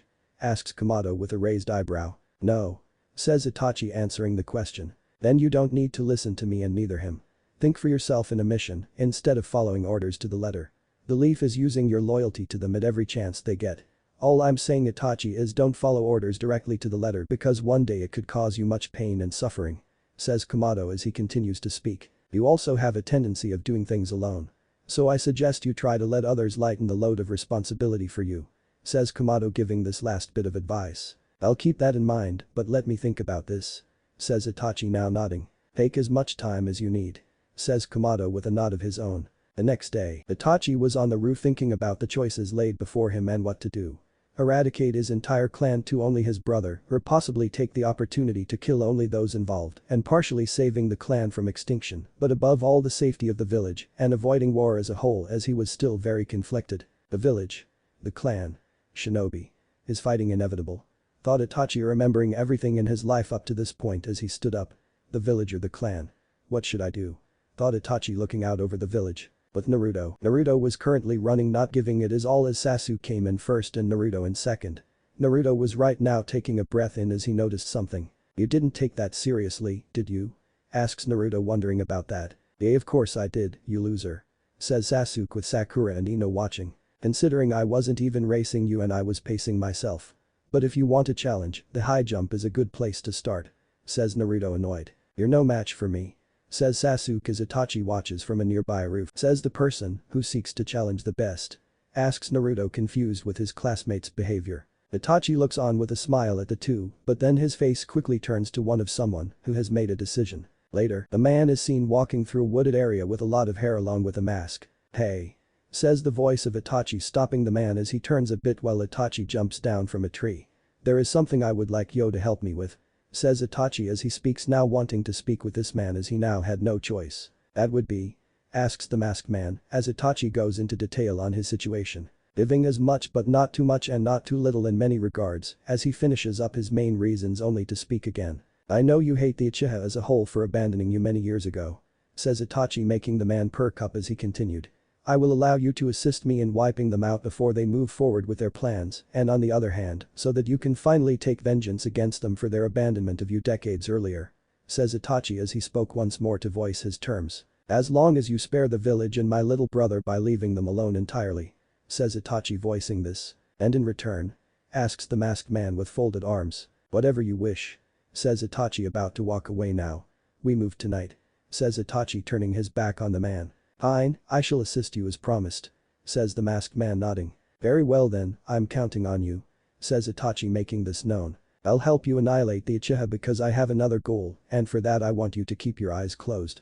Says the masked man, making this clear. So I'm not to use my Sharingan against whatever you're planning? Asks Itachi, knowing what he meant by the way he worded it. Yes, and I guarantee that I won't kill your little brother. I have no use for a child without the Sharingan. Says the masked man. Do you think that is supposed to reassure me? Although at this point I have no other choice but to trust you. Says Itachi, but the man in the mask knows a way for sufficient payment that will help him. If you need refuge, join my organization. Says the masked man, looking to recruit Itachi as he looked back at him. Your organization? Asks Itachi, curious now. The Akatsuki. Says the masked man, telling him the name of the group. Much later, the full moon is high in the sky as all is quiet. Itachi walks up to the entrance of the Uchiha district and stopping before the entrance to prepare himself. Once down, he puts his mask on and disappears in a body flicker. Somewhere in the district, a clear portal opens with a masked man coming out and then moving in fast burst of speed enters the Uchiha police force headquarters with the lights going dark. Who are you? Asks an Uchiha in there, not knowing what's about to happen. While that is happening, Itachi has killed a man along with those there with him. Friends on the police force. So after that, Itachi starts making his way through the district, cutting them down. As he throws kunai at fleeing people, killing them. So once that is done, he makes his way into a building and kills the woman in there along with 5 other members. For the next 45 minutes, Itachi continues his slaughter of the Uchiha and all the while getting blood on his face. Itachi runs and finds Fugaku standing before him with arms folded. Itachi, what lies behind this slaughter? Will you show me a new future for the clan? One that's different than the one I showed you? Asks Fugaku. This is. Says Itachi, using his Sharingan to show him. Over at the police force headquarters, the man in the mask finally finishes slaughtering those in the station as he comes out to continue and then wait for Itachi. Now back with Itachi. He and his father are standing across from each other as Itachi seems to be done showing Fugaku what he did. This is what I see for the clan's future and for the villages. Says Itachi. Yes, I see. Says Fugaku. Sasuke. Thought Fugaku, going up in smoke and surprising Itachi. The shadow clone. Says Itachi. Later, Itachi is now at the top of a tower in the district, wiping blood from his face. Father is the worst possible enemy for me. This will be a battle of Manjutsu Sharingan. Thought Itachi, assessing his standpoint as he got off all the blood. As he then disappeared in a body flicker. Now. Uchiha clan main house. Itachi appeared in the garden area of the house near the koi fish pond. As he jumped up on the walkway, quiet as he looked into the room his father was always in. Over here. Says Fugaku as Itachi looks over to where the voice comes from. There are no traps. Come in. Says Fugaku as Itachi slowly opens the door to find the people he is looking for. Father, says Itachi, walking in with sword drawn. Somewhere in the Uchiha district, all was officially quiet as the wind blows through the district. On top of a tower, the masked man looks out across the district with his arm at his side as Itachi appears in a body flicker with the man turning to him. It's over. Here, starts the man, but sees the Anbu mask over Itachi's face. Never mind, let's go. Says the man. Go on ahead. I'm going to confirm things with Elise higher ups. Says Itachi as the man disappears through a portal. Itachi takes off his mask and falls down, overcome with what he has done. Unknown location. First, you have my thanks. Your actions averted civil war within the Leaf. We've maintained peace despite all odds. Says Hiruzen, making this known. Yes. Says Itachi, still on one knee, being neutral on the matter. But even so. I sincerely regret that there was no other way to achieve it. Says Hiruzen as he turns his head. I apologize, Lord Third. Says Itachi while bowing his head. I'm the one who should apologize. You will be branded as a rogue ninja who killed his whole clan and be listed in the bingo book as a fugitive. Wanted dead or alive. Says Hiruzen, informing Itachi of this now. Of course. Says Itachi, understanding it all as Hiruzen turns his head to speak now. What will you do now? Asks Hiruzen, curious. I found aid from a group named Akatsuki. I intend to stay close to them in order to make sure a promise is not broken. Says Itachi, informing Hiruzen of this. You're going to join the Akatsuki? Asks Hiruzen, a bit surprised now. Lord Third, will you make a promise to me that you will continue to protect Sasuke? Asks Itachi, still keeping a very neutral voice. Your younger brother will study at the academy and will grow up to become a Hidden Leaf shinobi. I'll ensure that he wants for nothing, but I doubt I can erase the hatred that he is bound to harbor for you once he learns what you have done. Says Hiruzen, making this clear. I know. I am prepared to bear his hatred. Says Itachi, nodding. Now then. Go, I'll leave the jutsu formula for the barrier unchanged, so if you ever worry about Sasuke, you can sneak back in to check on him. Says Hiruzen as Itachi bows one last time before speaking. Lord Third Eye, it is very unfortunate what has happened and that the Uchiha clan did not understand your compassion. Says Itachi. That wasn't it. I was simply too weak. That is what precipitate this tragedy. Says Hiruzen feeling ashamed right now. Well, what's done is done. Says Itachi as he went to body flicker away. Upon leaving Hiruzen by himself, the man let out a long sigh before turning to walk away. I should work my way over to the Uchiha district. What a damn mess. Says Hiruzen. As it was clear that he did not like the outcome of everything that has happened so far. Anbu headquarters. All Anbu stood ready to go, as both Hiruzen and Danzo were standing at the front. We're moving out. Says Hiruzen yelling out now. Those on my team to the Leaf Police Force headquarters. Says Danzo giving his orders. My team to the Uchiha district. Says Hiruzen as they move out to get things done. Uchiha district. At the Uchiha district the entire place is a mess with bodies littered everywhere and Anbu checking the bodies as it is morning now. Many wondering who could have done all of this in a single night. This is horrible. Says one Anbu looking at the bodies, very shocked at what he see. What happened? Asks another Anbu equally shocked. As this was said, Hiruzen walks up now while fully understanding the gravity of the situation before him.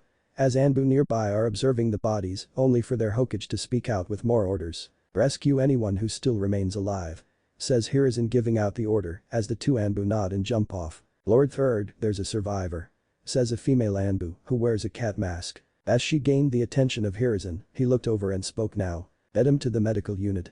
Says Hiruzen looking to see that it was Sasuke. As Hiruzen said this, Kakashi was checking out another body nearby as he stood up. Only to look at Hiruzen and speak now. No one else made it. Says Kakashi while still a bit shocked himself. Hiruzen subtly looked at Kakashi as he went to give out more orders now. Take away all of the corpses. I mean every single one. Search the buildings too. Says Hiruzen. Once this was said, Tenzo turned to Kakashi and spoke. Who do you think could have done something as monstrous as this? Asks Tenzo wanting an answer. As Kakashi couldn't give one, so he didn't respond. Though someone else did as they walked up. Itachi Uchiha. Says Danzo walking up now while shocking those present. Itachi? Asks Tenzo shocked. Itachi Uchiha harbored a secret about his clan. He despised it, that is why he killed Shisui and took his eyes for his own, and also why he caused infighting amongst his brethren, and in the end, he committed this atrocity. Says Danzo now opening his eye. Once Danzo said this, Kakashi and Tenzo couldn't believe that their teammate was responsible for an act such as this. So now, Kakashi decided to speak upon hearing this. But why would he? Asks Kakashi, making it sound more to himself. As everyone stood there, not knowing what to make of this whole situation. Only to hear another voice speak out now. Not entirely. Says Kamado now walking up to the group, getting their attention to see something that surprised everyone. Kamado did not come alone, as many members of the Uchiha clan stood behind him. As they now went to go off running through the rest of the district in order to find their other members. So as this occurred, Danzo spoke out with much shock in his voice. What? How is this possible?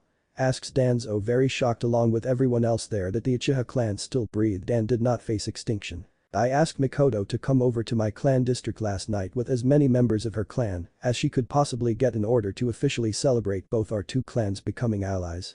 As we are also protectors of the leaf. Says Kamado as he continued speaking. I also sent out invites to all the other clans in the village who were available to come, as many did. But imagine to my surprise and shock this morning when I heard what happened with Itachi. Says Kamado now looking out at the bodies. Knowing that my actions unknowingly saved them, considering we didn't even know what was going on after a heavy night of drinks. Says Kamado making this known as he looked at both Hiruzen and Danzo. Hiruzen for his part let out a sigh of relief as he was in thought about the situation. So Kamado did get to Itachi. Thank goodness thought Hiruzen now relieved that the clan wasn't extinct as Kamado spoke again. He would also be happy to know that Shisui is alive. Says Kamado making this known while shocking Danzo even more now. When we found him a year ago, his eyes were gone and he was suffering from memory loss, along with many injuries that he surely would have died from. Considering he's still suffering from memory loss of the attacker and can't remember a thing. Overall, he should be back for duty in a few months. Says Kamado letting everyone know this, but adding a few lies into the mix as they were relieved. This isn't good. Shisui is alive along with the rest of what's left of his clan. Thought Danzo hearing this now as he clenched his cane a bit more. Once this was said by Kamado, Hiruzen decided to speak now. That's enough chatter. Now get to work. Says Hiruzen making everyone nod and go off now. As Kamado and Danzo were the only people that stayed a little while longer. It would appear that this settles everything in a sense. Though I wonder how some of the clan still lives. Asks Danzo walking up to them now as Kamado was the first to speak. Cut the shit Danzo. You purposely went behind Lord Third's back when he said that he was going to negotiate with the Uchiha. Then you ordered Itachi to slaughter his entire clan, except for his younger brother, Sasuke. says Kamado, shocking Danzo as he continued. With these foolish actions you ordered being said, Itachi came to me with his great concerns about it. And thank Kami that he did, because I gave him a better solution on the order you gave him. Says Kamado as he continued for a final time. Why do you think I asked for Makoto to go along with sending every single member in her clan who wasn't involved with the coup over to my clan district? Because I wanted to save them from your foolish order. Says Kamado, finishing up with a glare as Hiruzen spoke. Do you not see the considerably huge problem we are left with? Asks Hiruzen, angry now. I consider it minor, as the Uchiha clan still lives. Says Danzo, not all that concerned. Upon hearing this, Hiruzen gritted his teeth a bit, only to calm down and speak once more. Much calmer, in fact. Hear me, Danzo. I can't allow you to act on your own authority anymore. Says Hiruzen as he turned his head to look forward, not even bothering to look at him. You are now relieved of your duties as second in command. Kamado, the position falls to you and your clan now. I expect great things from you. Says Hiruzen in a tone of command now, as Kamado was surprised but kept his calm exterior. Yes, Lord Hokage. Says Kamado with a bow of his head as Danzo spoke again. Listen, Hiruzen, I did this for begins Danzo as Hiruzen cuts him off. What? For the good of the Leaf. The Uchiha clan was a part and still is a part of the Leaf. Says Hiruzen, pointing this out as Danzo had nothing to say. Your Anbu and foundation will be dissolved and will be replaced with the Uzumaki clan, per my orders and request. Says Hiruzen, now looking to Kamado. You have them. They are yours to command along with guarding the Uchiha district per Makoto's request. Says Kamado. Granted, and later I'll deal with you personally, Danzo. Until then you're under house arrest. Says Hiruzen, making this known as he spoke once more. It's time for a change amongst the village. Along with the Uchiha clan getting their position back in the governing body of the village, along with everything else they should have as a member of the Leaf. Says Hiruzen, being final on the matter. Once Hiruzen said this, it was clear that things were going to change entirely. As he and Kamado began to walk away from Danzo, not even bothering to acknowledge his presence now after everything that was said. So now, Kamado decided to turn his head and speak now. You'll also be happy to know that with the new seals, the man you reported being spotted by the Anbu won't get back in. Due to the new seals we placed around the village and its walls. Says Kamado, reporting this information to Hiruzen now. Good. Thank you, my old friend. Says Hiruzen, grateful. Anytime, Hiruzen, anytime. Says Kamado, happy to serve. With Danzo. Currently, Danzo was walking away as two of his men walked up following him. Lord Danzo, the body count doesn't match up along with Fugaku's eyes being gone. As if they were taken. Says the rude Anbu, whispering as Danzo stops. What's that? Asks Danzo, whispering. It's like they just disappeared along with the eyes. Says the rude Anbu, whispering. As the words left the rude agent's mouth, Danzo opened his eye and turned to the other rude Anbu, who said this. Only to see that he had Sharingan eyes. Proving this to be Itachi. I witnessed everything and I will continue to watch. If you so much as touch Sasuke or my clan, I'll pass on classified village intel to every enemy nation. Says Itachi, dispersed into crows. Caw. Caw. Caw. Says the crows as Danzo looks on. Itachi, says Danzo. This has gone from worse to unrecoverable. Now I have to draw up an entirely new strategy. Thought Danzo. The Anbu along with the survivors of the Uchiha clan and Uzumaki clan members were helping line the body bags up in rows. If this is the scope of Itachi's hatred, then it ran deep. Says Tenzo. Many of the clans survived. At best they've been cut down by half as they still can compete with the Haikta. Says the female Anbu with a cat mask. Start removing them. Says Kakashi, giving out the order. Yes, sir. Says the Anbu behind him. What a mission. Even for the Anbu. Says another Anbu member. As the day began with tragedy but also relief as a clan was saved from the brave few. The next day, Naruto was walking through the yard of the academy and noticed Sasuke was bummed out and seriously sad and most of all angry. Must be about Itachi killing half of their clan, but why would Itachi do that? Thought Naruto as he walked off a bit. In the academy, in the room near the schoolyard in the academy, Hiruzen and Bawako's son Asuma Sarutobi along with Might Guy, who was the son of Might Dai, the man who defeated 4 of the 7 ninja swordsmen of the mist, were both sitting down at a table. Both men were now looking at a man in the bingo book, as it turned out to be Itachi Uchiha with it saying dead or alive, along with the Sorochimaru's bingo book entry that said undead only. Konoha didn't want him alive as they saw no point in his capture, so they put a kill order on him for those going after him. Half the clan was wiped out. Says Asuma, putting his bingo book down. Yes, but not quite all of it, considering they're still alive. Says Guy. What's the difference? Most of its best members were lost, the police force cut down. It's a catastrophe. They may not be extinct, but they're gonna need to work hard to get back on their feet. Says Asuma. Anbu headquarters. Kakashi and Tenzo were looking at the entries themselves in the locker room where Itachi and the team would get ready. I'd never imagined that Itachi Uchiha would be put in the bingo book. Class right from the start. Well, he did slaughter half of his clan. Says Tenzo as he looks up. Hey, what's the matter, Captain? Asks Tenzo as Kakashi kept looking at the entry. It just goes to show in the end I really knew nothing about him. I understood nothing. Says Kakashi. What will happen to the Uchiha clan now? This is a major blow for them. Will they tear down the district? Says Tenzo. Tear down? Asks Kakashi. A terrible incident took place there. No one will want to go near it after everything that's happened except the Uchiha, considering it is their home. Says Tenzo. Later with Kakashi. Kakashi walks over the lines into the Uchiha district to stop outside an old teammate's house. Obito. What have I been doing? Since that day, thought Kakashi, walking away now. I swear, I'll shape up now and do what is necessary. Thought Kakashi. Senju Uzumaki district. At the main house, all the siblings along with their mother read the bingo book. To think that Itachi would do this. Says Hiyori, shocked with a very sad look. Yes, and he was such a sweet boy. Says Momo with a sad expression as well. It was bound to happen, eventually. Says Tanjiro with a sigh. But at this cost. Really? Asks Makino in a surprised tone of voice to her brother Tanjiro. Yes, but still, it's a shock because he was their strength and now he's marked as a worldwide criminal. Says Giyu, reading it. But this being said, Kazuki was next to speak on a different topic. Father also wants us to increase Naruto's individual training. Says Kazuki, making this known. Yes, he told me that as well. So that will start next week.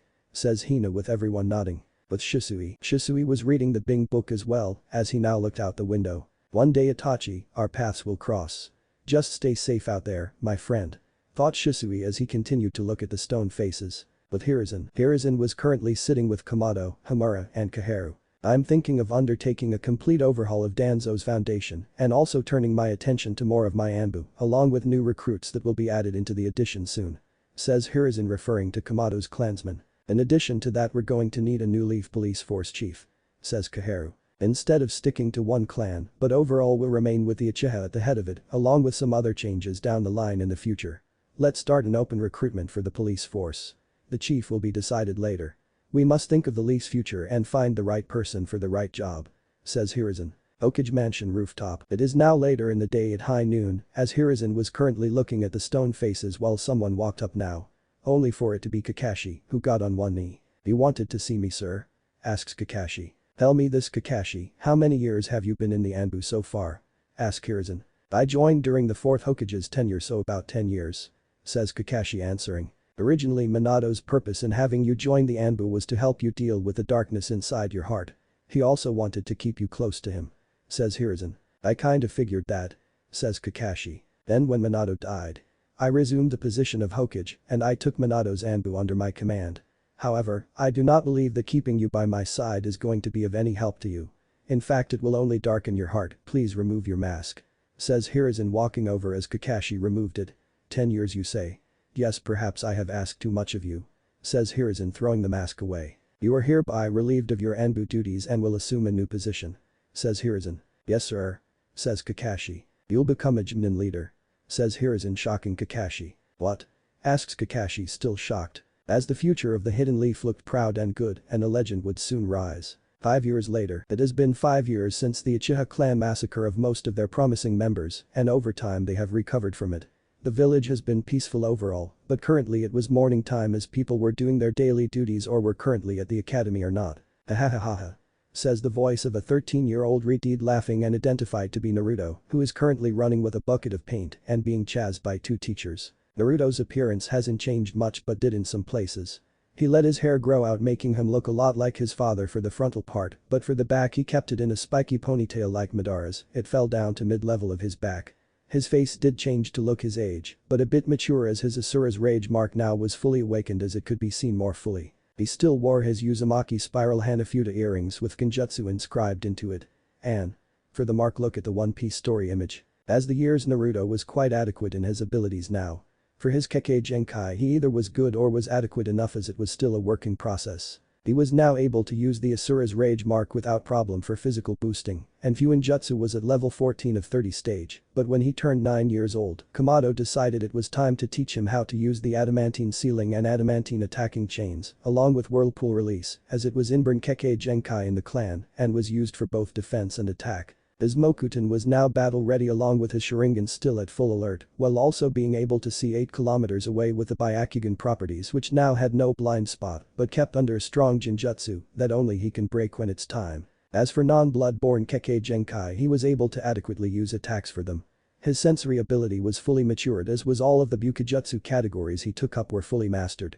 Taijutsu was matured but still working to master along bending arts. Genjutsu was at its best considering he mastered total concentration, constant. The breathing styles he took up were at an adequate level, as he could now chop a boulder in half, but still was a working process, as he wanted to master the basic further before moving on to the advanced set. Overall his skills at best were mid-gen in level and bordering further if he could just get in the field experience and work to refine them from facing enemies. He grew well not only physically but mentally as he learned from his family. Naruto wanted to become a shinobi in body, mind, and spirit to achieve Hashirama's dream, but and become the Hokage. So currently Naruto was running and enjoying the workout he got from this, as he would make the teachers go on a wild goose chase around the village for his own purpose, while he had a clone henge as a bug to watch the lessons he missed. "Naruto. Come back here. When I get my hands on you," says the first Chunin teacher yelling while chasing him. "You've crossed the line this time, Naruto," says the second yelling and chasing him. Naruto wore an eye-destroying orange jumpsuit as part of his daily stealth training that he really wanted to burn, but after school hours would change out it. So as his grandfather Kamado told him his special-made shinobi outfit along with gear wouldn't be ready until he got his hit I-8. So Kamado told him to wear it, which took an hour to get him to, considering he didn't want to. So now Naruto jumps taking to the rooftops as the Chunins follow chasing him. What he did was paint graffiti on the Hokage monument. "Just give it up. You're just mad because you don't have the balls to do what I do," says Naruto continuing to run. With Hiruzen was sitting with Bawako, Kamado, Momo, Tsume, Mikoto, and Tanjiro as they were talking about the graduation predictions and students who would. As the years passed, Hiruzen was able to keep flakes of his black hair but mostly grayed out. Although Bawako was different as she kept her vibrant hair that was still in a ponytail, but a bit of the age could be seen in her face. As Kamado for his part along with the others hadn't changed much. So as they were talking, 2 people ran in both Chunin rank. "Lord Hokage. It's an emergency," says the Chunin. "I hope you're not bothering me with some trivia and don't tell me it's Naruto again," says Hiruzen, most likely seeing it is. "It is Naruto," says the first Chunin. "What did he do now?" asks Kamado sipping his tea. "He climbed onto the great stone faces," says the second Chunin. "Okay?" asks Kamado, not seeing the point as he sipped. "He put graffiti all over the Hokages," says the first Chunin, making Kamado choke and spit some of his tea out now. "What?" asks Kamado as he stood up and ran over to the window to see it and was shocked. "That brat. I'm gonna kick his ass for this," says Kamado with the shock going away while turning to anger. Hiruzen blew out smoke as he sighed a bit as Tanjiro laughed. "Hahaha. I knew that prank was going to be his best, considering me and Kushina never got the chance to do it ourselves," says Tanjiro laughing, but quickly stops upon feeling a cold chill down his spine while sweating as he turned to see his father towering over with a dark look. "You're both going to talk with me later," says Kamado darkly while cracking his knuckles. "Just so you may know," says Tanjiro trailing off as he continued to speak. "I regret nothing," says Tanjiro, not at all regretful but still scared of his father. But Naruto was currently still being chased ass and ducked down an alley as the Chunin passed chasing. Naruto himself used a blanket that was styled to blend in with the fence which he put down and looked to where the Chunin were running to. "Too easy," says Naruto with a grin as he sensed his favorite teacher standing behind him who had got better at chasing him. "Oh yay Naruto," says Iruka yelling. "Oh hey Iruka-sensei, it looks like our record stands at 250 now," says Naruto tallying how many times Iruka caught him and didn't. "So what are you doing here?" asks Naruto with a smile. "No. What are you doing here? You're supposed to be in class," says Iruka. Later at the academy, Naruto was currently in his seat next to Shikamaru and Choji in class. Naruto's relationships had grown with his friends. Shikamaru and Choji became like brothers to him as the years went on, with Ino being like the sister he never had. Same with Hinata, who he trained with and helped her overcome most of her nervous and shy attitude and helped her in her family's taijutsu, considering one was a family member, so he knew the style. Shino was a good friend of Naruto, considering both had an interest in nature and on bugs, as Naruto wouldn't harm them out of respect for his clan and would help Shino find new ones. As for his relationship with Kiba, it was the same, considering Naruto was now very close to his older sister, but the two always challenged each other when they got the chance. His relationship with Sasuke and Sakura was the same but a bit worse, as Sasuke's personality over the years become dark and distant due to delving into his training solely from seeing his older brother cut down and murder half his clan, along with seeing his father's dead body, along with the elders of his clan. While Sakura was the same considering she never liked him and would always fawn over Sasuke, but Naruto was always respectful when he could be, as he didn't want his temper to get the best of him.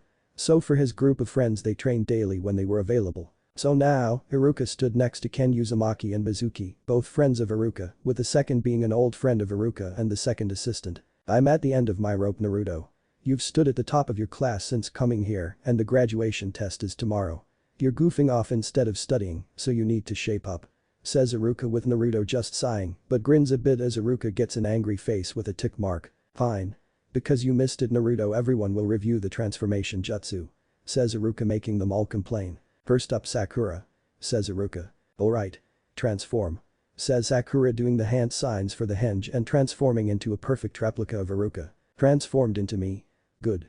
Says Iruka, marking it down as she dropped the transformation. Yes. I did it. Says Sakura, excited. I kicked butt. Says inner Sakura in her mind as she turned to face Sasuke. Sasuke, did you see that? Asks Sakura, excited. Next, Sasuke Uchiha.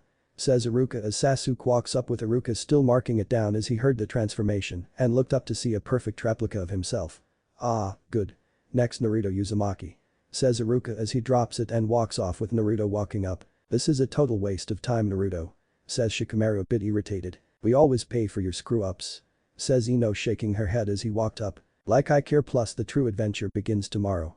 Says Naruto as Hinata saw him. Well, I know he's got it down, but the question is, who will he turn into? Thought Hinata, curious. Transform. Says Naruto as he transformed into the fourth Hokage. Good, Naruto. Very good. Says Iruka, marking it down, but couldn't help but notice the resemblance in the face between them a bit. Oh, I'm not done. Says Naruto as he transformed again into a girl version of himself into a beautiful woman, with special attention given to the woman's figure and waist covered by steam. He, says Naruto, transformed, blowing a kiss, making Iruka look gobsmacked as blood flies from his nose and does some of the other students as Naruto laughs. Haha. Got you again. Oh man, that never gets old. That's my sexy jutsu, says Naruto with a smile. Cut the stupid tricks. This is your last warning. Says Iruka, yelling as his head got large. Later in the day, Naruto was cleaning the monument by himself with Iruka watching. Not gonna lie, this would go faster with clones. Says Naruto. Where would be the punishment in that? You're not going home until you've cleaned off every single drop of paint. Says Iruka from the top. Not looking forward to that later. Considering Gramps is gonna kick my ass. Says Naruto, going pale a bit, knowing that his grandpa will be angry. So he continued to clean as it was silent with Iruka looking down. Naruto? Asks Iruka. What is it, sensei? Asks Naruto, curious. Well, I was just thinking, maybe after you clean this all up, I could take you out for some ramen before you head home. The good stuff, what do you think? Asks Iruka as Naruto got excited. Yay. I'll have this cleaned in no time. Says Naruto, getting back to work. Later that night, Naruto and Iruka were now at Ichiraku Ramen, a place that he had been coming to since he was 4. The Ichirakus have treated him like family, and considering he's their favorite, he comes to check on them all the time and orders ramen. So while Naruto was enjoying his bowl, Iruka asks Naruto a question he wanted to ask earlier. Naruto? Asks Iruka. Asks Naruto with noodles in his mouth. Why would you do that to the Hokage faces? I mean, you know who the Hokage are, don't you? Asks Iruka. Of course I do. Says Naruto, finishing up the bowl. They were the greatest shinobi of their time. Unbeatable at the height of their power and dictated much here in the village to make it how it is now, so that the will of fire could be passed on to the next generation. They're all my favorite, but the most amazing of them was Hashirama Senju and Minato Namikaze, who saved the village years ago. Says Naruto. Not my fault, damn it. Says Kurama in the seal. Of course it wasn't furball. Thought Naruto, saying the obvious to Kurama as Iruka spoke again. Then why did you start? Iruka as Naruto speaks again. Because I'm going to greater than any of them and surpass them all. Me. The next Hokage, Naruto Uzumaki, a shinobi legend. It's not about being respected by the village to me, considering most do disrespect me and words won't work, it takes action. To me it does, and considering my clan already respects and cares for me along with my friends. It's about them looking up to me as I get the results to prove I'm a gifted shinobi in my own right. Believe it.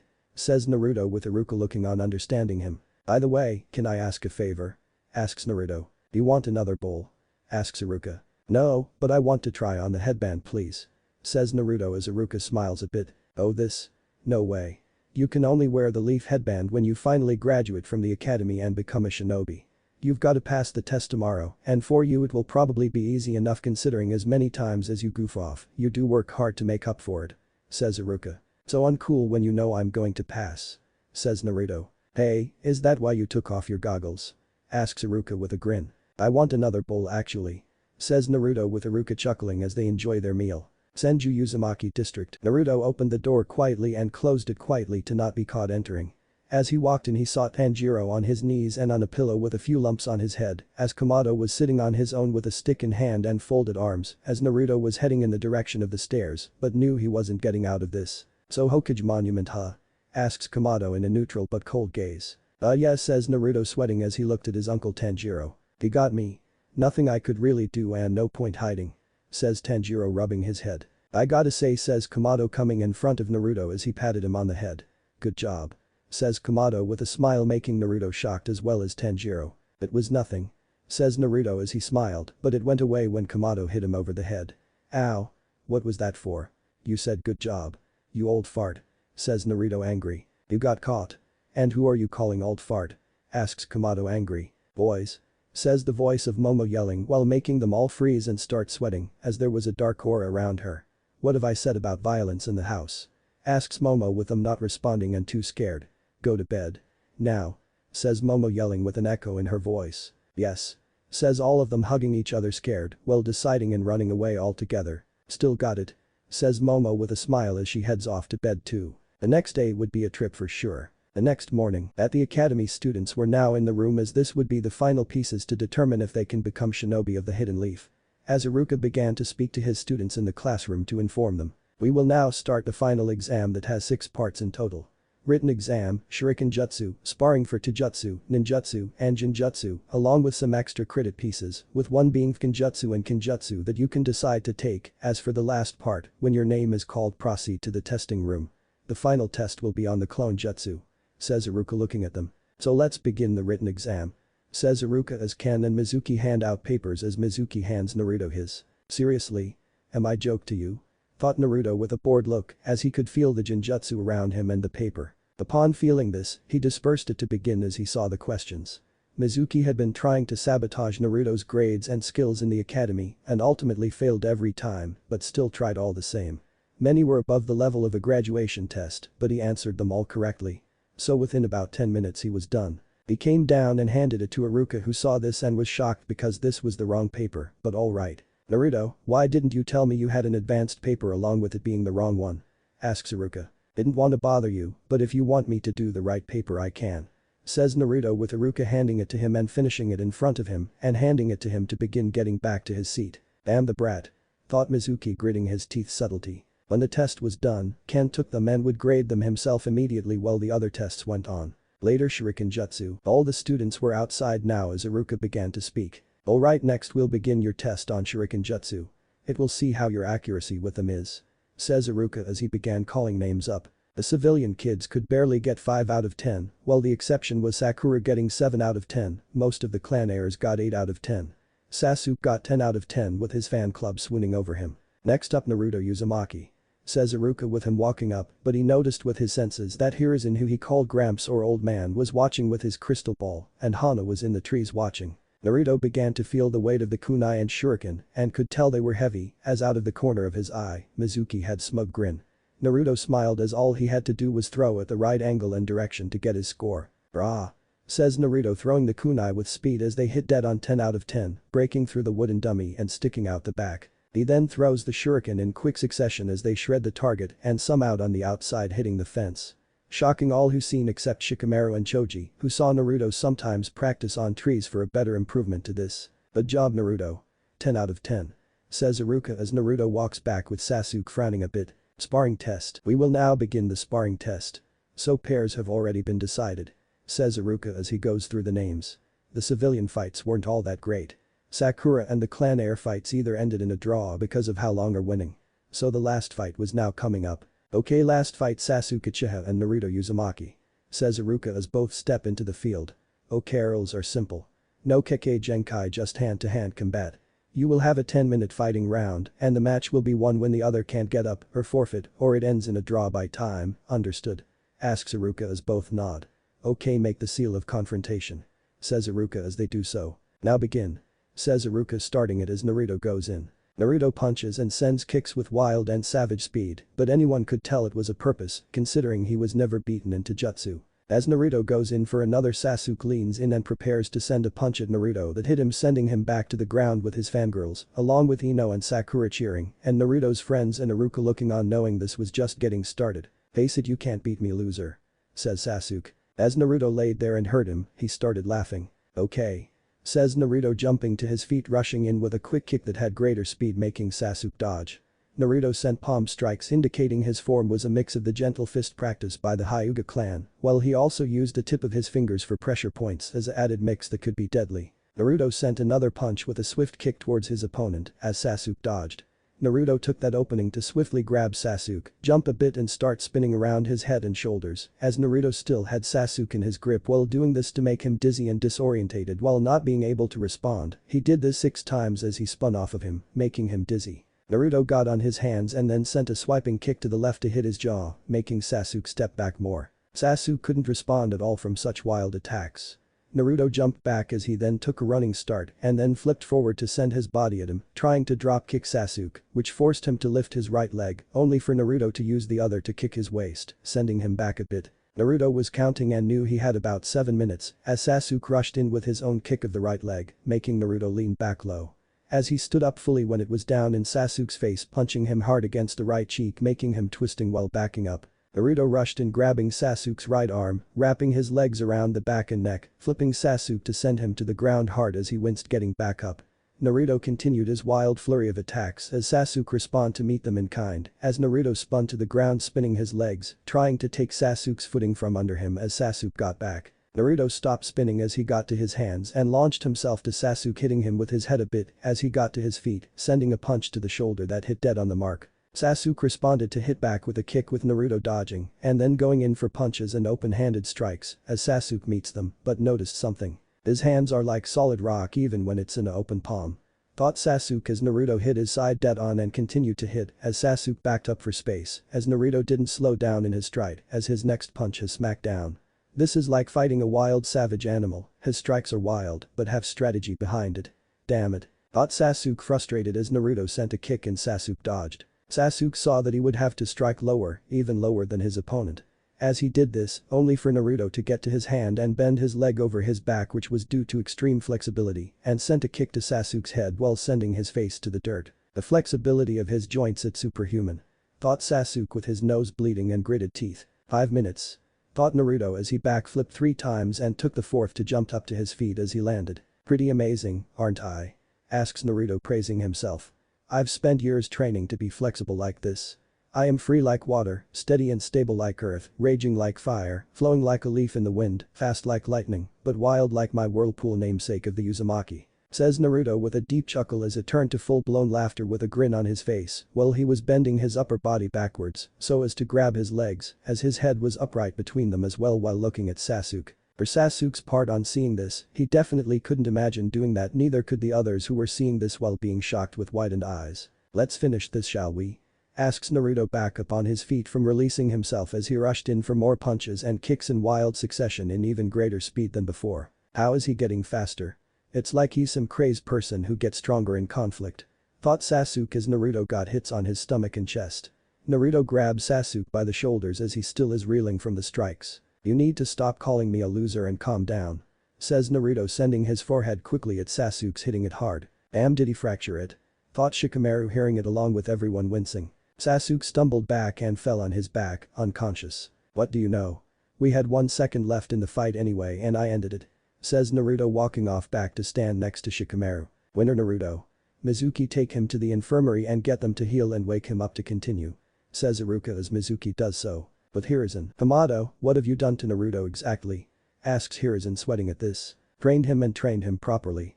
Says Kamado with a smile. Wait, is that why Hana has been doing these flexibility exercises for? Thought Tsume with a blush. What's wrong? It's like you noticed something. Says Mikoto, curious at seeing her friend's face. It's nothing, says Tsume with a blush still on her face as she came to an answer as Mikoto has a grin. Ninjutsu test. For the ninjutsu part, they were to show something they learned in their own time. Sasuke showed off the fireball jutsu, while Naruto showed off a whirlpool-style jutsu. Genjutsu test. For this everyone was tested to see if they could break it and ended up passing. Genjutsu test. No one seemed to take the extra credit, so Naruto did for this part and passed with flying colors on what he knew. Genjutsu test. For this Naruto went against Hichak, being only able to last in a match with a man for 10 minutes before losing the match. Considering the man was a special Chunin and his skill was Genjutsu. Final test. Students were now back in the classroom as Iruka began to talk again. The final test as mentioned before will be on the clone jutsu, says Iruka. Now Naruto was in the testing room with Iruka, Ken, and Mizuki after being called. Okay Naruto, firstly as we done with the others, do the substitution jutsu, says Iruka with Ken throwing a kunai and Naruto replacing himself with a pencil he had. Very good and very precise. Now the transformation jutsu, says Iruka with Naruto changing into a perfect replica of Hiruzen Sarutobi. Now the clone jutsu, says Iruka as Naruto does so. Shadow clone jutsu, says Naruto making 20 of himself while shocking the three. What? You can't use shadow clones. It's against the rules, says Mizuki trying to move forward with his plan. Actually Mizuki, it's allowed considering Uzumaki have cage level chakra reserves and we need a substitute for the clone jutsu, says Ken. He's right Mizuki.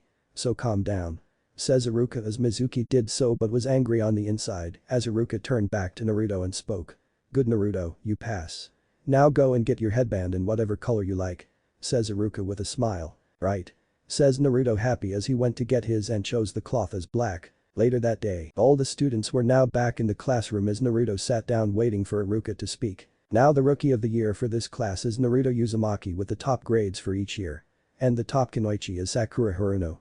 Congratulations, says Iruka with everyone clapping. What? How is that possible? Asks Sakura shocked that it wasn't Sasuke. You don't pay attention, do you? Well I'll tell you why by saying I worked my ass off.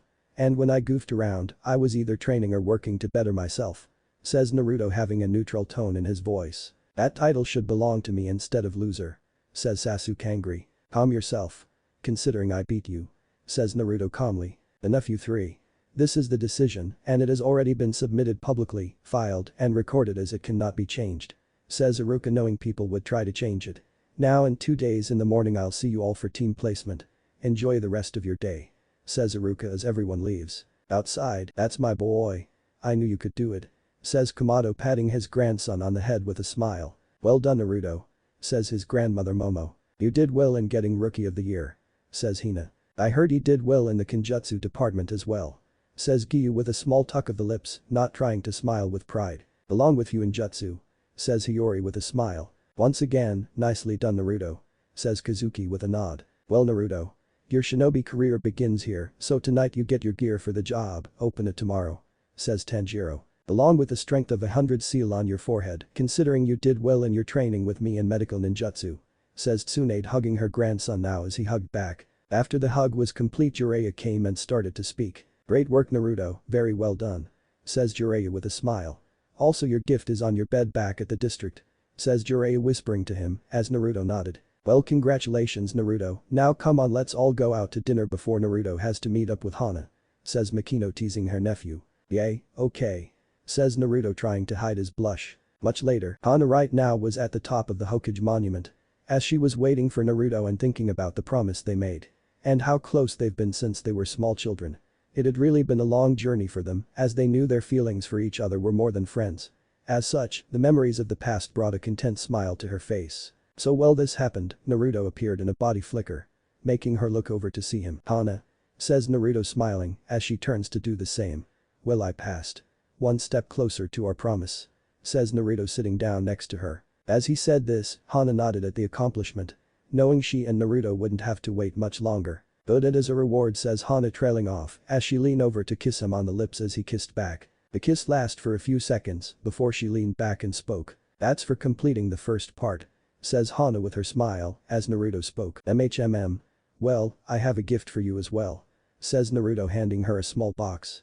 Open it, says Naruto waiting eagerly. Once he said this, Hana started tearing the wrappings off only to then opens the box, as what she found inside caused her eyes to widen as she spoke. Naruto says Hana shocked. Well in the Uzumaki clan, it's custom to give our Hanafuda earrings to someone special we care about, says Naruto explaining as he spoke again.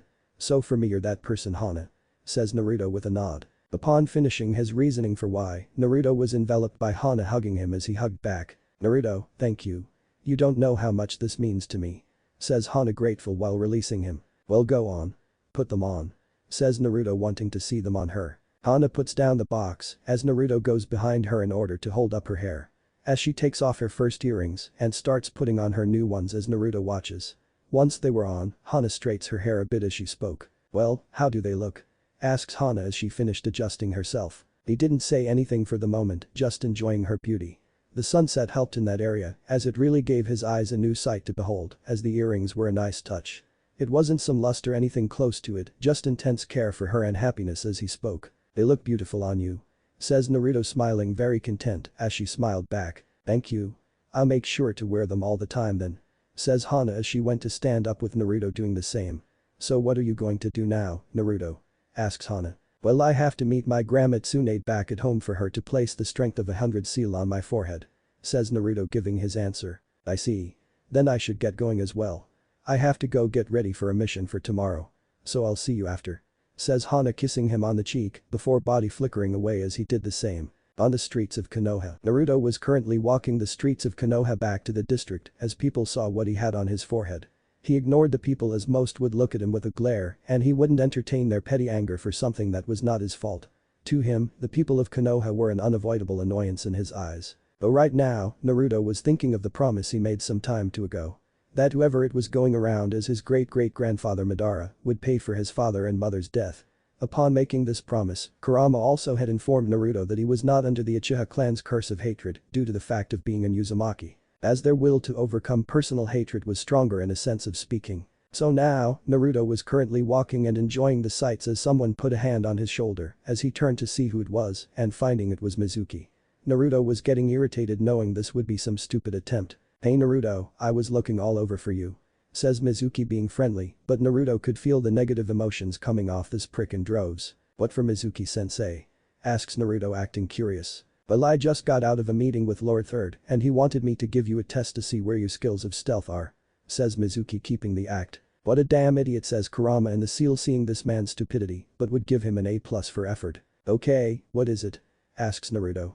"Just hurry up damn it and tell me," thought Naruto. "Well," says Mizuki trailing off. Later that night with Iruka, currently at a small home, Iruka was laying down thinking of some old memories from his past.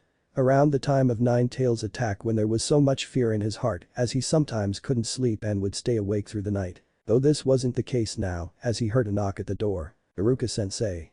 Wake up," says the voice of Mizuki on the other side of the door, yelling. Upon hearing this, Iruka gets up from his bed and goes over to open the door. "What is it?" asks Iruka now concerned. "You need to come to Hokage Mansion immediately. It's Naruto.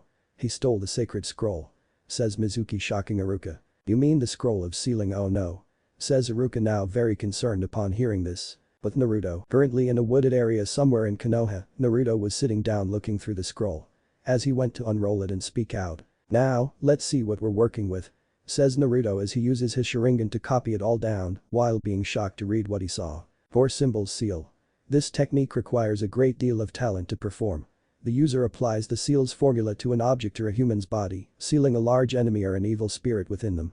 If two four-symbol seal are used, a stronger seal is created. This is called the 8-trigram sealing style. If the four-symbol seals do not completely overlap with each other, this allows the enemy spirit's chakra to merge with whoever they've been sealed into. Used on Naruto Uzumaki to seal away the 9 tails into his body. The four-symbol seal is based on the Kenjutsu of Yuzashii Agakure's Uzumaki clan. Four-symbol seal is also left on the stomachs of those who perform the Reaper Death Seal. Kenjutsu, supplementary, short range, 0.5 meters. 8-trigram sealing style. The 8-trigram sealing style is a Kenjutsu of the Uzumaki clan. A four-symbol seal is used to seal a large enemy or an evil spirit into a target, such as an object or a human's body.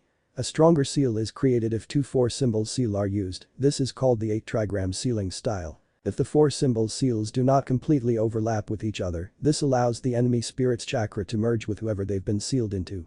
Kenjutsu, supplementary, short range, 0.5 meters. Sealing Jutsu. Reaper Death Seal. The Reaper Death Seal is a sealing technique developed by the Uzumaki clan to call upon the power of the Shinigami. After the hand seals are performed, the user's soul is partly separated from their body and suspended behind them. Behind their soul appears the Shinigami, which restrains their soul with its hair. Only the summoner is able to see the Shinigami at this point. After a few moments, the Shinigami wraps its left arm with prayer beads and chants unintelligibly until a cursed seal appears on its arm. It then drives its arm into the summoner's soul, thus allowing the summoner to call upon the Shinigami to seal a target. The Shinigami's arm emerges from the summoner's body and grasps the target soul. The target soul is sealed within the body of the summoner, represented by a swirl pattern on their torso that is similar in appearance to the 8-trigram sealing style. The summoner can, with difficulty, continue moving and speaking, allowing them to finish any lingering business they may have, but they will die as soon as their soul has been fully consumed. The soul of the summoner and their victims do not pass on to the Pure Land, instead being trapped within the Shinigami's stomach, destined to fight each other for all eternity. Souls can only be freed from the Shinigami's stomach by using Reaper Death Seal. Release. To use, an individual wears the Shinigami mask of the Uzumaki clan, causing them to become possessed by the Shinigami. If the individual wearing the mask slices open their own stomachs, the Shinigami will do the same, and any souls inside it will be freed. However, the mask doesn't have any properties that will prevent its user from dying of that injury. S rank, offensive, all ranges, snake boar ram rabbit dog rat bird horse snake clap hands. Flying rage Jutsu. A space-timed ninjutsu created by Tobirama Senju and later perfected by Minato Namikaze. S rank, supplementary, seal of confrontation. Shadow clone jutsu. A clone technique created by Tobirama Senju. B rank, supplementary, clone sealer tiger or horse seal. The user's chakra is evenly divided between themselves and their clones. Creating one clone will give it half the user's chakra, creating two clones will give each a third of the user's chakra, and so on. Depending on how much chakra the user has and how many clones they make, this rapid depletion of their reserves can be dangerous. Because of this, usually only those of at least Chunin level can safely use the standard shadow clone technique. The multiple shadow clone technique, which creates hundreds of clones to the standard version's dozens, is unsafe to the point of being forbidden, along with elemental variants in battle. Shadow clones can also accelerate training periods. For example, by training alongside one shadow clone for 1 hour, the user will have 2 hours worth of training experience once the shadow clone disperses. By using hundreds of clones, training that would usually take weeks or months can be completed within a few hours. But because of how much chakra it takes to create just one shadow clone, and because the training itself will likely be arduous even without shadow clones, although they are separate, shadow clones maintain small links between themselves and their original, intended to allow the user to re-establish control when needed. Users can exploit this link to network their clones, causing changes in their own chakra to extend to all the others. B rank, supplementary, clone sealer tiger or horse. Multi-shadow clone jutsu. This technique is a larger scale version of the standard shadow clone technique. There is no real difference between them beyond the number of shadow clones being created. Creating even a single shadow clone will require half of a user's chakra, for which reason the normal shadow clone technique is generally only safe to use for Chunin. Because of how many clones are created with the multiple shadow clone technique, the chakra cost is far greater, rendering it unsafe to use for most people other than the Hokage. For this reason, the first Hokage declared it forbidden and hid it away in the Scroll of Seals. A rank, supplementary, clone seal. Shuriken shadow clone technique. This technique was invented by Hiruzen Sarutobi, demonstrating his title as the professor with its conceptualization and efficiency. After throwing a single shuriken, the user duplicates it with their chakra, in the same way that the shadow clone technique makes copies of the user. Creating shadow clones is already difficult on its own, but specifically duplicating inanimate objects is even more difficult. In an instant, the 1,000-copied shuriken spread throughout the area, surrounding the target. Because the shuriken are physically real, the target is attacked from every direction, which they have almost no chance of completely avoiding. It can also be used for the flying rage jutsu. A rank, offensive, short to mid-range, 0-10 meters, ox dog dragon rat dog boar snake tiger. Kunai shadow clone technique. The technique operates the same as the parent jutsu just with kunai. Water release. Shadow clone technique. The clone disperses and hits the enemy with a large amount of water to throw them back. A rank, offensive, supplementary. Earth release. Shadow clone technique. The user creates a shadow clone made of mud. Unlike most clone techniques, after being struck, the clone can reform itself. A rank, offensive, supplementary. Fire release. Shadow clone technique.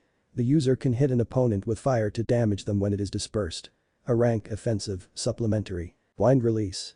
Shadow clone technique. The user can hit an opponent with blades of wind when dispersed, damaging the opponent. A rank, offensive, supplementary. Lightning release. Shadow clone technique. This technique allows the user to make a shadow clone infused with lightning. Because it is a shadow clone, it is able to perform techniques and interact with the environment. If the clone is injured, it will revert to its natural lightning state, at the same time electrocuting whatever makes contact with it. Unlike a regular shadow clone, however, it does not send chakra back to the user upon reverting to lightning. A rank offensive, supplementary. Shadow clone explosion. A technique created by Itachi Uchiha. A rank offensive, short range, 0.5 meters, has potential. In Jutsu. Infinite darkness jutsu.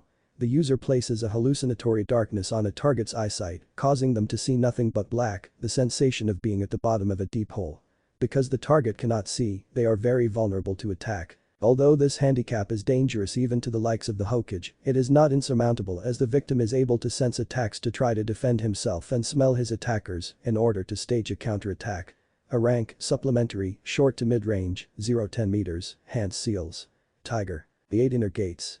The 8 gates are 8 specific tenketsu along the chakra pathway. The 8 gates is described as a double-edged sword, empowering users by sacrificing their own health and safety. Such risks have caused the 8 gates to be likened to kenjutsu. When opening one of the 8 gates, users are typically shown opening all preceding gates as well, though it is not clear if this is actually required.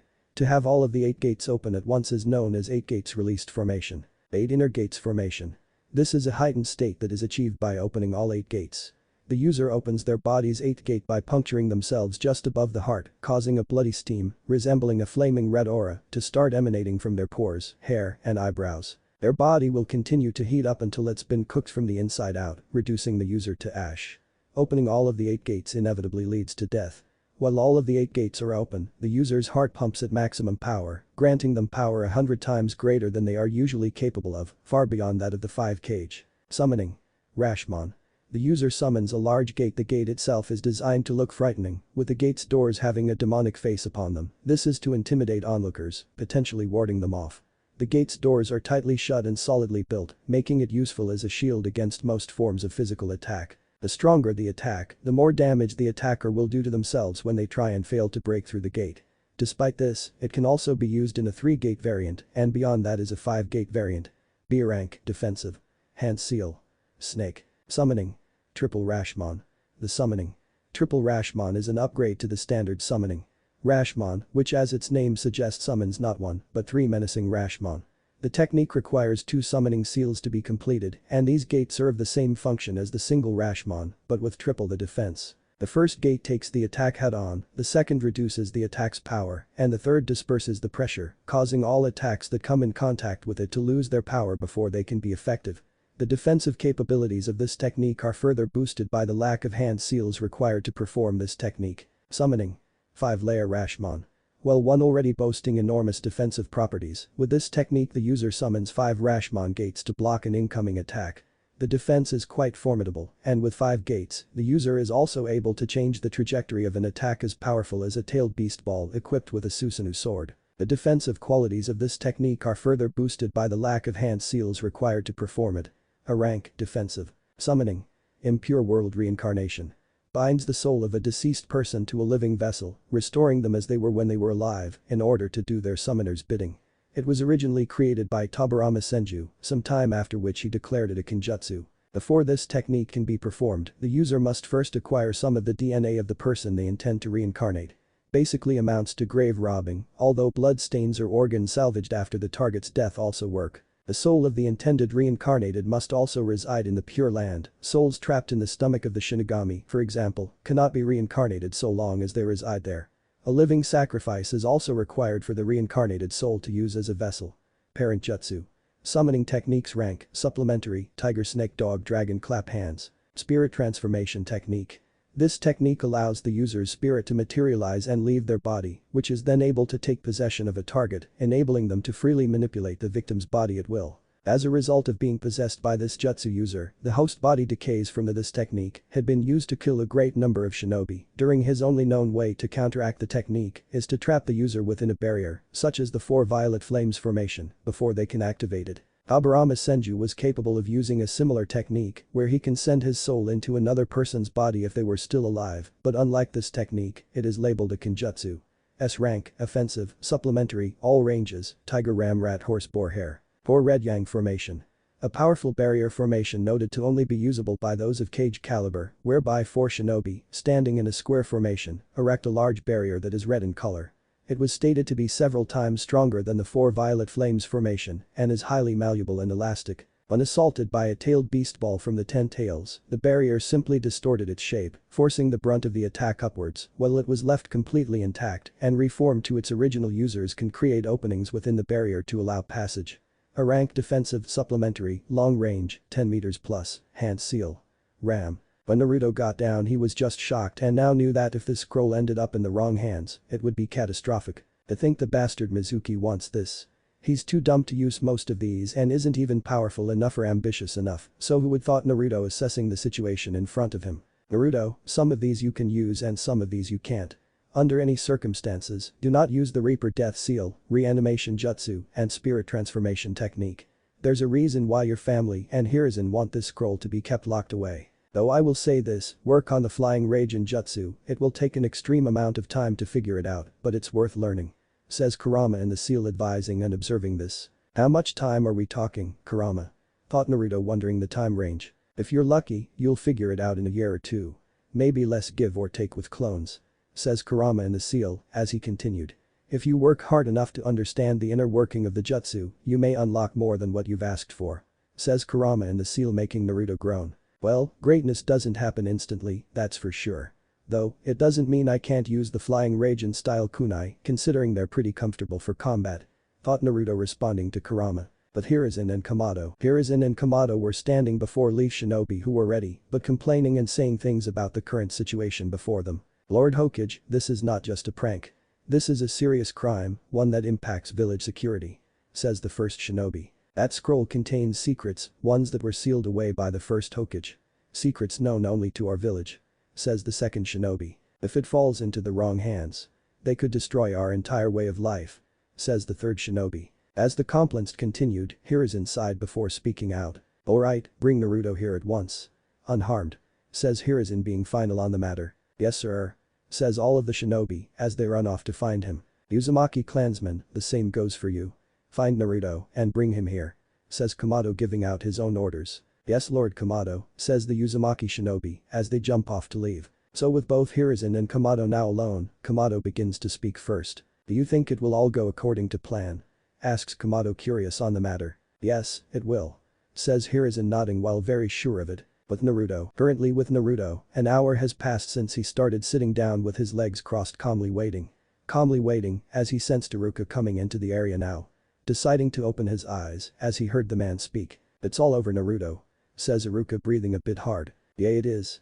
Says Naruto standing up now. You're getting better at this sensei, but I already had time to learn most of the techniques. While finding some I even can't use at all. Says Naruto with a grin. He's been out here practicing, but not only that has had enough time to learn most of them. Even got done early to sit down and relax. Thought Iruka with a proud look on his face as Naruto's voice brought him out of this. Anyway, Mizuki-sensei said something along the lines of being assessed for stealth by the Hokage. That's why I had to take the scroll. Says Naruto informing him and causing Iruka's eyes to widen. What? What you mean by asks Iruka only to send something from the tree line coming towards them both. Look out. Says Iruka yelling as he pushes Naruto out of the way, only for him to land on his feet. As this action was performed, Naruto saw that Iruka was hit by a few kunai in his legs. Cutting the man's mobility down at the moment as Naruto heard a familiar yet annoying voice. I see you find our little hideaway. Says the voice of Mizuki as he stood standing on a tree branch. Iruka looked up at the man, only to grit his teeth a bit as he spoke. So that's the way it is huh? I should have known. Says Iruka clearly irritated now. Honestly, it was bright as day for me. Says Naruto getting both of their attention. Attempting to sabotage my test scores and techniques through the academy. Trying to get me to fail the academy as whole, but ultimately on your part failing and succeeding. Only to resort in having me steal the scroll of sealing for you, which was a great mistake on your end. Considering Lord Third is aware of the situation by now because I told my grandfather to inform him of your intentions. Says Naruto shocking them both as he continued speaking. Ultimately, you failed Mizuki. As this whole situation before us was to lure out a traitor of the village.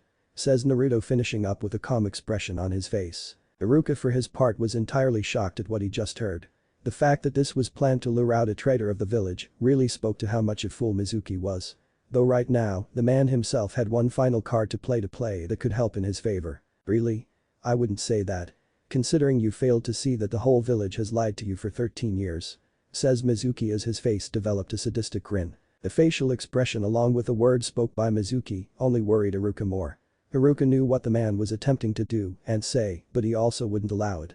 So before Iruka could speak in order to stop him, Naruto spoke out. "You mean the 9 tails sealed inside my gut? I've known about since I was 6 years old." Asks Naruto, still having a bored look on his face while shocking the two men. "Seriously, you people are complete idiots if you think I'm the fox. Once more, it also baffles me how we're the top shinobi village that has come out on top in every war but can't tell the difference between the giant beasts and the children they seal them into. Which is why I'll admit it, Kumogakure does the best in regards to how their Jinchuriki are treated like heroes." Says Naruto with a glare now as he continued further. "Though as I said from the beginning, Mizuki, you failed. So stop with your miserable attempts at deceiving me, traitor." Says Naruto now very annoyed. Once this was said, it only shocked both men that Naruto had known for so long. It also really spoke a lot to how much Naruto controlled his emotions when it came to his true feelings on how he felt about most of the village. He loved the village as whole and what it stood for, but he just hated most of the people that residing within its walls. To him, he wasn't looking for pity or a sense of acknowledgement. What he was looking towards was a goal beyond personal or public recognition. So now, seeing his plans failed, Mizuki was enraged as he went to strike out now. "Then if you know so much, die." Says Mizuki, yelling out as he went to throw a Kuma shuriken with incredible speed. As the weapon came down with the intent to strike Naruto, he didn't have enough to react and counter. Which is why for Iruka, he decided to intervene. "Naruto. Get down." Says Iruka, yelling out now in urgency as Naruto did as told. So once he hit the ground, the shuriken hit dead on contact with flesh. Iruka's flesh as he decided to take the blow for his now former student. As Naruto looked up very surprised as he spoke out. "Why?" Asks Naruto, shocked at seeing this. "Because we're the same. When I lost my parents no one seemed to care. They didn't have time for me and just forgot I was there. My grades dropped, I became the class clown. I just wanted them to see me and to know my name. My schoolwork wasn't good enough to get their attention. So I did crazy things and then I had to pay for it. It was very hard for me." Says Iruka as he continued further. "It's a bit different for you, Naruto. You may have not given up and you may have worked hard to excel at what you do best, but it doesn't hide what you truly feel about certain things. As that pain you carry only fades if you open up to your family about it. You have them and they're willing to listen." Says Iruka with tears in his eyes. "I'll be there to listen too. As your former sensei." Says Iruka with tears coming from his eyes. These words surprised Naruto because he didn't know the man cared that much. So right now, Naruto decides to get up off the ground and pull the Kuma shuriken from his back as he spoke. "Sensei. I'm going to need you to hold this while I handle Mizuki." Says Naruto, handing him the scroll. "You're a fool if you think you can beat me, demon." Says Mizuki, yelling. "Asura's rage mark activate." Says Naruto as the mark on the left side of his forehead activates, glowing red. Once this action took place, Naruto went forward and sped up the tree towards Mizuki. Only to punch him hard in the face and send him falling back off the branch and into the ground. "I think I can beat you. You bastard." Says Naruto, yelling out with anger in his voice as he went to rush forward. Mizuki for his part quickly got up now as he went to throw another one of his Kuma shuriken at Naruto. Only for Naruto to grab and throw it back as Mizuki went to dodge while Naruto came speeding in to send a punch right into Mizuki's face, cracking his nose and sending him into a tree. As the man himself was holding his face in pain while blood came out from his nose. "You know nothing of pain for being hated for something that wasn't your fault. You and this entire village are a pack of fools and cowards." Says Naruto, speaking calmly as he continued to walk forward. "Don't ever think because of rank that you could ever take me on in a fight." Says Naruto, walking over to him only to stop some space away. "You'll never be accepted by this village. Even Iruka knows that you're a beast." Says Mizuki, gritting out the words. "That's right. That is how beasts are." Says Iruka, speaking now as he continued. "But that's not who Naruto is. He's nothing like that. Naruto's one of a kind, works hard, puts his whole heart into it. Sure, he'll mess up sometimes and everyone tries to jump on him, awakening his fury. But what he holds dear to him only makes him stronger. That's what separates him from being a beast. So you're wrong, he's nothing like the 9 tails that's sealed inside of him. He's Naruto Uzumaki of the village hidden in the leaves." Says Iruka, making good on this fact. "Sensei," thought Naruto, shocked. "I don't understand why you're shocked. They should know this already, damn it." Says Kurama, yelling inside the seal. "To believe you would say such bullshit." Says Mizuki, grunting to his feet. "I have no problems with killing a bastard like you, but I'm gonna keep you alive for answers. As for the crime of touching my sensei, you're gonna feel pain reminiscent to death." Says Naruto, deactivating the mark and putting his hands in a seal. "Shadow clone jutsu," says Naruto, creating dozens of clones, making Mizuki pale. "Beat him down hard." make sure he's barely breathing but alive. Says Naruto with a grin on his face. As all of the clones run at Mizuki with the intention of doing as ordered of them. Ah. Says Mizuki yelling in fear. Later, after a couple of minutes had passed, Mizuki now lied on the ground now in a puddle of his own blood now. Bruises covering his face as proof. So now, Naruto looks at his work and speaks out. I kind of got carried away. Says Naruto scratching the back of his head nervously as he now looks at Iruka. Hey, are you okay Iruka-sensei? Asks Naruto running over. Yay. Says Iruka as he had a thought and looks up. Back with Hiruzen and Kamado. Everyone was now gathered back in front of the Hokage and Kamado as Hiruzen spoke. Everything's alright now, don't worry. Naruto will be back soon along with the scroll and with the traitor Mizuki. Says Hiruzen informing them of the situation. Call it off. Says Kamado ordering his men. Yes Lord Kamado. Says his clansman. But Naruto and Iruka had appeared in front of the Hokage with the scroll and Mizuki. Mission complete. Here's the scroll back along with the traitor. Iruka-sensei needs medical attention as well. Says Naruto. Well done, Naruto. We'll speak later tomorrow after you speak with your Chunin squad leader. As of now this is marked as a S-rank mission for saving village secrets and will be added to your record along with pay. Now, go home and get some rest. You have a big day tomorrow. Says Hiruzen as medical ninja helped Iruka while Anbu took Mizuki off for questioning. Yes sir. Says Naruto as he and Kamado walked off. Yay, the leaf isn't good beside my own. Thought Hiruzen smiling seeing them leave. The next morning, Naruto woke up bright and early. He brushed his teeth, showered and ate breakfast as he went back up to his room to put on his shinobi outfit. Opening the box and started getting dressed. After getting dressed he now wore a mesh armor t-shirt under his long-sleeve high-collared white shirt that hugged his upper body as the color of the shirt hugged his neck as it was meant to with the Uzumaki clan symbol on the shoulders and a large on the back with the kanji for whirlpool pillar and Eneni Uzu no Hashira above the clan symbol along with two crimson bands on both of his sleeves and over his forearms were black steel gauntlets, but on his right ring finger was a ring he got from Hana as part of the outfit which was red and bore the kanji for flower plus or minus Hana. As for his pants he now wore black tight pants meant to be comfortable but wrap his lower body. He wore long black socks with black sandals and black ankle tape to wrap around. Along with this he had custom shin guards that were black plating but had a gold color on the lining with spikes made to cut an injury but not deep enough to scar, only hurt, and a white open front apron with 3 Uzumaki clan symbols, one on the left, middle, and right with crimson flame pattern along with white diamonds in the flames on the bottom, designed to look like his father's Haori a bit. The last piece that went to this is a Haori, 2 different patterns. One solid black on his right and the other to his left, right solid white with a Uzumaki symbol on the shoulder and crimson flame patterns at the sleeve. On the back was the kanji for fire, K, high, in red and at the ends lightning bolt patterns. The outfit is made to be light armor, but durable in combat and comfortable, and what is special about it is that it has Genjutsu runes in for added protection, along with the person being able to turn it solid black on stealth missions, but the name for the outfit would be called Crimson Pillar outfit. Facial appearance was the same with Tobirama's facial marking, alongside his whiskers and the red markings around his eyes. He still wore his Hanafuda earrings along with his usual red hair, but what was now on his forehead under his shinobi headband, along with the tessellated triangle headband that his uncle Kazuki gave him, was the strength of 100 seal that his grandmother Tsunade put there for his neck. Inside the shirt, he wore 3 necklaces. One being a small Uzumaki spiral Hanafuda piece, but with Hana's chakra contained inside it, as she wears one herself with his chakra inside it.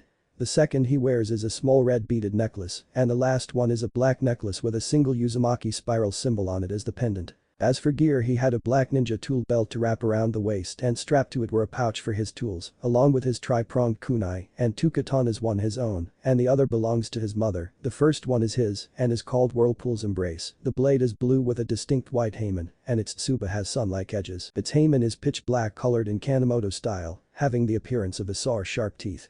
It has Uzumaki clan spirals on the hilt, being wrapped with black silk. The Kashira is black dragon, tsuba and Kajiri end cap are golden, and the sheath is black, decorated with dark red Uzumaki spirals, and along the blade is the kanji for maelstrom. The second blade is his mother's sword and is called Crimson Princess. The blade has the same design as the other, but is the color of crimson red in Kanemoto style, having the appearance of a saw's sharp teeth, but the line is black. The crimson red tsuba is shaped like a multi-layered flame, and the pommel is covered in black samigawa.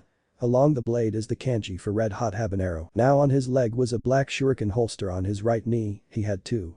Along with this he had a Genjutsu scroll there as well for his other weapons in case if he ever had to switch. Overall he was ready for this day and looked at himself in the mirror and had one thought to this outfit. Yeah, I look good, but something tells me it's going to be troublesome towards fangirls, thought Naruto. Don't start sound like a Nara please. Says Kurama in the seal. I'm not, but you will see what I'm talking about on the way for my shinobi registration picture and papers. Thought Naruto responding to Kurama. Naruto made his way downstairs to the door to leave for the day. Alright, I'm leaving out. Says Naruto as all of his family said goodbye but noticed the outfit. See you later Naruto. Just try not to attract too many girls with that outfit alright. Says his grandmother Momo teasing. Hami, I hope not. Says Naruto under his breath as he left out. Later, Naruto was now at the top of Hokage Mansion for his picture as the cameraman was ready. Alright kid, just tell me when you're ready. Says the man. I'm ready. Says Naruto as he made a serious face and the man took the picture. With Hiruzen. Hiruzen was with Bawako and Kamado as they were now looking over the registration picture. This is a very good photo Naruto. Very serious.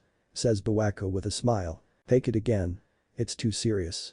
Says Hiruzen. Like you're one to talk with the picture of yourself and the other cage on your office wall. Says Naruto yelling out. Do it again. Says Hiruzen calmly. No.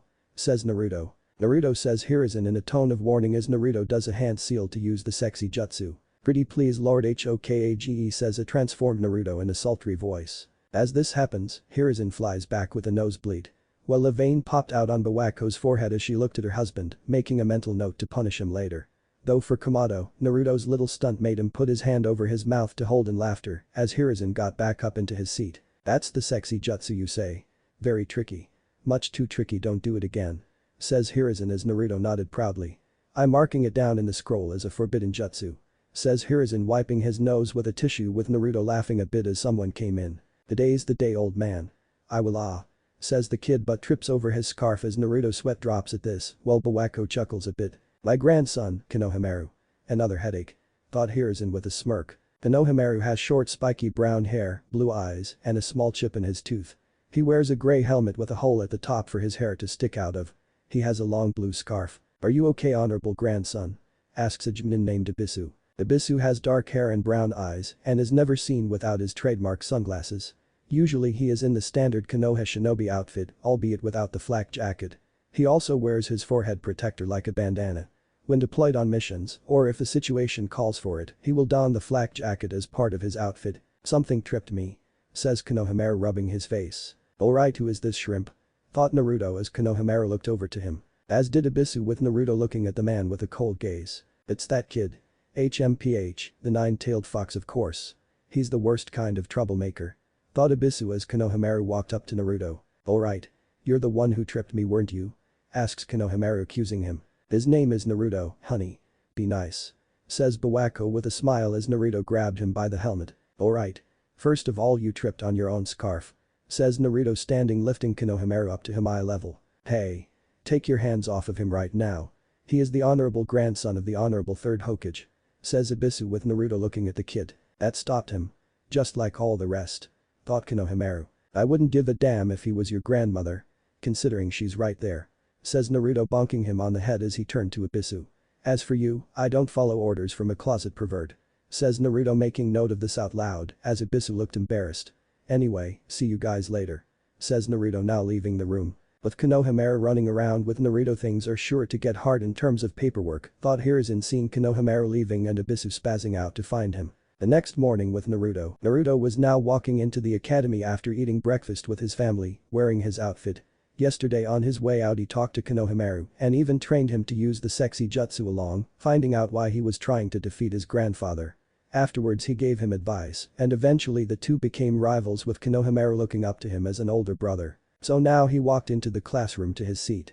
When he walked in everyone noticed the outfit but also the serious but calm face he had with his fangirls swooning over him as he sat down in his seat next to Sasuke. Enjoying the quiet mood until it was ruined by running footsteps. I'm first. Says both Sakura and Ino as Naruto noticed with his sensory ability as Sakura was making her way down in his direction. Move it Naruto. Says Sakura screeching. No. Now sit down somewhere else and don't annoy me. Says Naruto in a voice of command. Hold it forehead. I'm sitting next to Sasuke. Says Ino as more fangirls come up. Good grief thought Naruto ignoring and sitting with his eyes closed. Clueless. Thought Sasuke. With Hiruzen was in a room full of jonin as they were gathered in the room. Most promising new student Sasuke Uchiha. Is that him? Asks Asuma Sarutobi, son of Hiruzen and Bawako. Asuma was a tall man, with brown eyes, olive skin, short black spiky hair, and a beard. His clothing consisted of the standard Konoha ninja uniform with the sleeves rolled up halfway, flak jacket, regular shinobi sandals and forehead protector. He also wore a sash that had the kanji for fire, K, marked on it around his waist, a pair of black bangles, and bandages wrapped around the arms of his sleeves. "Yes, he's the one," says Hiruzen responding to his son. "He's one of the many survivors of the Uchiha clan, and also its heir," says Kurenai Yuhi. Kurenai is a fair-skinned woman of slender build. She has long black untamed hair reaching her upper back and very unique eyes that are red in color, with an additional ring in them. She wears makeup consisting of red lipstick and purple eyeshadow. Her regular outfit consists of a red mesh armor blouse with only the right sleeve visible. Overall, this is very broad material which resembles bandages with a pattern on it, similar to those of rose thorns. Her hands and upper thighs are also wrapped in bandages, and she wears the Konoha forehead protector and regular shinobi sandals. "That's right," says Hiruzen replying with a nod. Says Kakashi as the crystal ball turns to Naruto whose eyes fly open looking directly at them almost, shocking them. "Wait, he can see us?" asks Asuma shocked. "Yes, his sensory ability is very good along with his other skills that allowed him to graduate," says Hiruzen making note of this. Naruto Uzumaki, Rookie of the Year, excels in every class. While starting to be known throughout the village as Konoha's Crimson Prince as Kurenai, observing the red-haired boy. "Yes, he is. But right now, it looks like he'll explode at the moment," says Komodo seeing his grandson's annoyed expression. "Why?" asks Tsume curious at that. "He doesn't like fangirls, especially his and Sasuke's," says Tanjiro seeing his nephew's look. Back with Naruto. Naruto was still looking at the spot but also noticed the fangirls were getting louder and louder. As a vein popped out on his forehead when they started arguing about who was cuter, Naruto or Sasuke. Only adding fuel to the fire of Naruto's irritation. "Sasuke," says Sasuke's fangirls. "Naruto," says Naruto's fangirls. "Sasuke," says Sasuke's fangirls louder. "Naruto," says Naruto's fangirls louder. "Shut up. You're freaking annoying," says Naruto angry. But this being said by Naruto, his fangirls only started swooning over him even more now, causing Naruto to lay his face in left hand by sheer annoyance.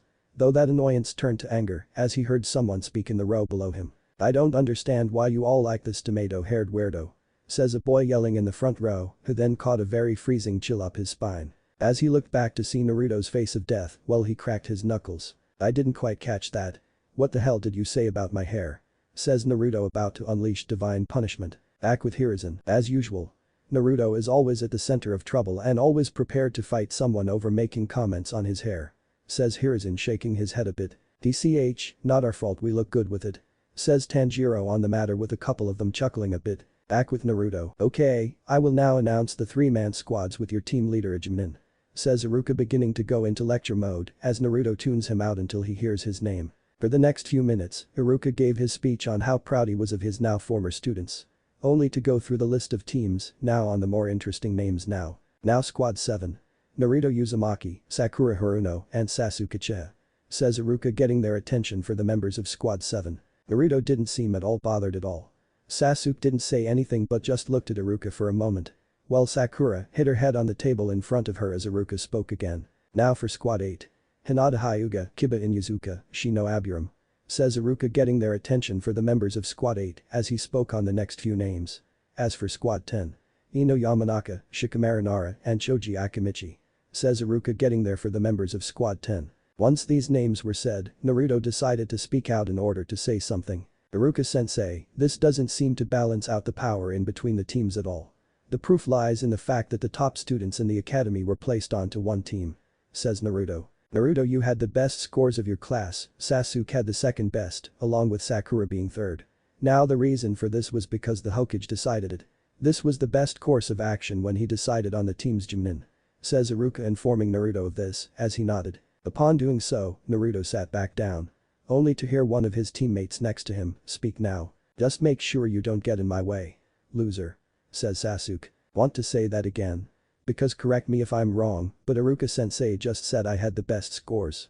If anyone's the loser here, it's you duck ass," says Naruto mocking his hair while making people in the class laugh at his comment. Sakura for her part didn't take kindly to this as she spoke out now. "Knock it off, Naruto," says Sakura raising her voice as Naruto turned to her. "Sakura, shut your mouth.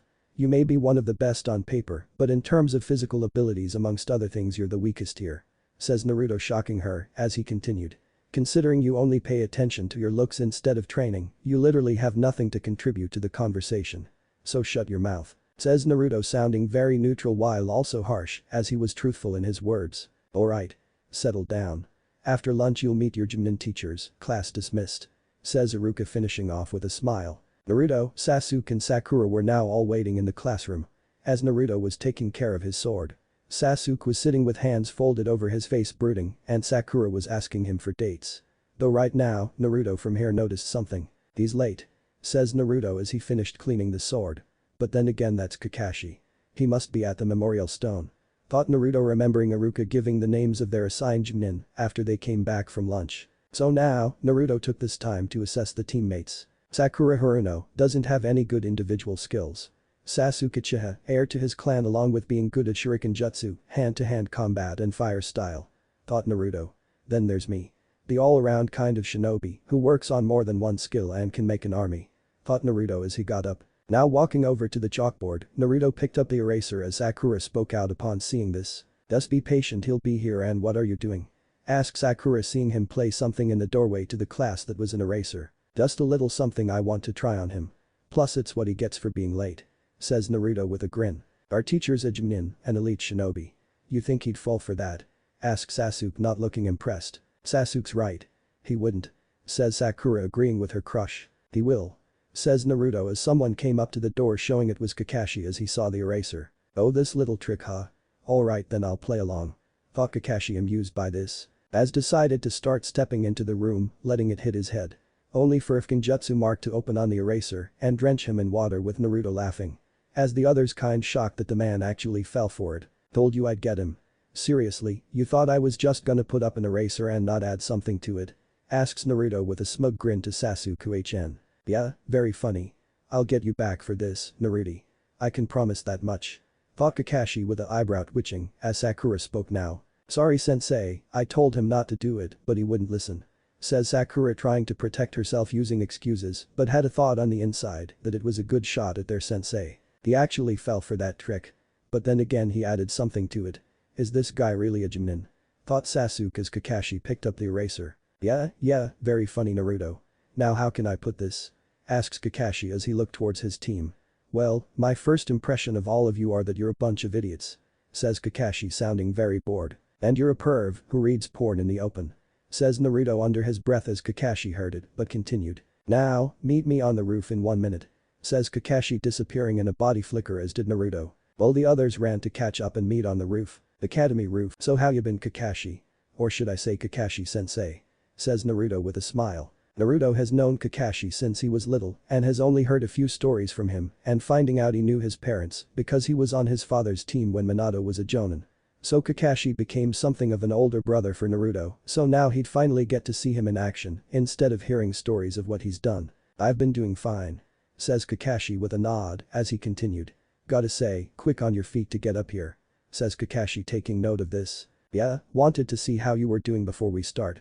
Says Naruto going to sitting down now. As the other two members of his team arrived and sat down, with Sasuke wondering how he got up here so quickly. Alright, introduce yourself. Like, dislike, hobbies, dreams for the future. Says Kakashi while reading Icha Paradise. Why don't you go first sensei? Says Sakura suggesting this. Alright. Says Kakashi, now looking up from his book. I'm Kakashi Haddock. Things I like and things I hate, I don't feel like telling you that. My dreams for the future, I never really thought about it. As for my hobbies, I have many. Says Kakashi staying an enigma for the time being. All he told us was his name.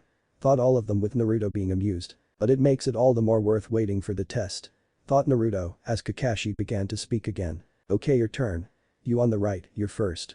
Says Kakashi to Naruto. Alright, my name is Naruto Uzumaki. Likes are my family and clan, Hana, training, nature as a whole, Ichiraku ramen, and my extended family outside of blood, along with learning new jutsu. Things I hate are people who can't let go of their hatred, arrogant attitudes, and people who treat the life of a shinobi like a game and failing with my plans. My hobbies are training, gardening, reading, archery, kinjutsu, weightlifting, trying out new ramen. Along with reading a small red book that goes well with the series. Says Naruto with Kakashi picking up on the last part with a thumbs up as he continued. Lastly for my dream, it's to spread the will of fire, bring peace to the shinobi world, and become Hokage for the legacy I uphold in the name of my family. Says Naruto with determination. As his two teammates were shocked by the determination in his words, knowing he wasn't playing around. Well, Kakashi had a thought on these words. Well said. Thought Kakashi as he looked over to Sakura. Alright. You're next. Says Kakashi. I'm Sakura Haruno. My likes are on my hobbies or dreams for the future are he. Says Sakura looking over to Sasuke while fangirling as Kakashi looked exasperated but decided to speak. And what do you hate? Asks Kakashi wanting her to get to the point. Naruto. Says Sakura yelling. You're not a ball of sunshine either. Your chest is flat as board. Says Naruto yelling with an angry expression as Sakura became depressed at that comment. Girls her age are more interested in boys than in training. Thought Kakashi with a sigh as he looked over to Sasuke and spoke once more. Last one. Says Kakashi to Sasuke. My name is Sasuke Uchiha. I hate a lot of things and I don't particularly like anything. What I have is not a dream because I will make it a reality. I'm going to restore the lost honor of my clan and destroy a certain someone. Says Sasuke being really dark. It was quiet for a few moments as everyone looked at Sasuke with Naruto having a bored look, sighing as he spoke. Good freaking grief, way to go and destroy the mood. Says Naruto being sarcastic as he had a thought on this. He's so single-minded on revenge. If he doesn't let it go, it's going to consume and destroy him eventually. Thought Naruto with a subtle disappointed shake of his head. Sasuke is so cool. Thought Sakura with a small blush on her crush's words. Just as I thought. Thought Kakashi, who heard these words from Sasuke. Good, you're each unique and you have your own ideas. We'll have our first mission tomorrow. Says Kakashi as he continued. It's a task that the four of us will do together, a survival exercise and then some. Says Kakashi explaining as he chuckles a bit only to continue further. Well, out of the 27 graduates from your specific class, only 9 will be accepted as genin, while the others will be sent back to the academy. Chances you fail is about around 66 to 70%. Says Kakashi getting all of their attention. Honestly, I knew everything about the academy was too damn easy thought Naruto as he pushed this thought aside as Kakashi stood up to speak again. Now as far as we go for the test, I decide whether you pass or fail. Be at the 3rd training ground tomorrow morning at 5 AM, now you're dismissed. Says Kakashi as he went to leave but remembers one last thing and decides to speak again. Oh, you'd better skip breakfast or you'll just throw it back up. Says Kakashi suggesting as he now disappeared in a body flicker. So with Kakashi gone at this bit of advice, Naruto was the first to stand up and turn to his other teammates while beginning to speak. So considering we're going to be teammates from now on, we should get to know each other. How about lunch? Asks Naruto suggesting to the two. When Sasuke heard this, he merely snorted and walked off with Sakura following. I don't have time to waste with an idiot. Says Sasuke being arrogant. I'd rather go eat with Sasuke. Says Sakura being a fangirl and following him. You know this a team, right with us on it, you'll fail with this kind of attitude towards everything around you. You can't tackle everything yourself even in this test tomorrow, especially for someone who just graduated the academy. Says Naruto shouting to them as they were gone when he finished. Naruto for his part, shook his head at this as they were gone now. They'll understand soon enough says Naruto talking about tomorrow, considering it's a test with their Chunin instructor. Don't pay it any mind for now Naruto. Just prepare. Says Kurama in the seal. I know, but if they don't get it in their heads that the world doesn't revolve around them, then this team as a whole will fail. But it won't be my problem, cause tomorrow they'll see it for themselves. Thought Naruto responding as he turned. Naruto went to leap off the railing towards his clan district forest. Afterwards thinking he'd probably train for a bit in one of the clan training halls and then prepare for tomorrow. Senju Uzumaki district forest. It was currently sunset as Naruto was in a tree with Hana as he laid his head in her lap. Hana was rubbing his whisker marks as they watched the sunset, but now on her right hand ring finger was beautiful ring of silver she had got from Naruto, which was red and bore the kanji for whirlpool and yuzu. So as they were enjoying the peace and quiet, Hana had a question for him and decided she should ask him. So, how much are you going to let loose tomorrow? Asks Hana, curious on what Naruto would do tomorrow in the test. Just enough. I may have the upper hand in certain areas, but Kakashi's been doing this for years. I'll most likely get my ass handed to me by Kakashi, considering he's a Chunin. Says Naruto assessing thing. This got Hana to nod at these truthful words and speak on her suggestion to him. Well Naruto, start off with Taijutsu and then throw out a bit of Jinjutsu while adding Ninjutsu into the mix.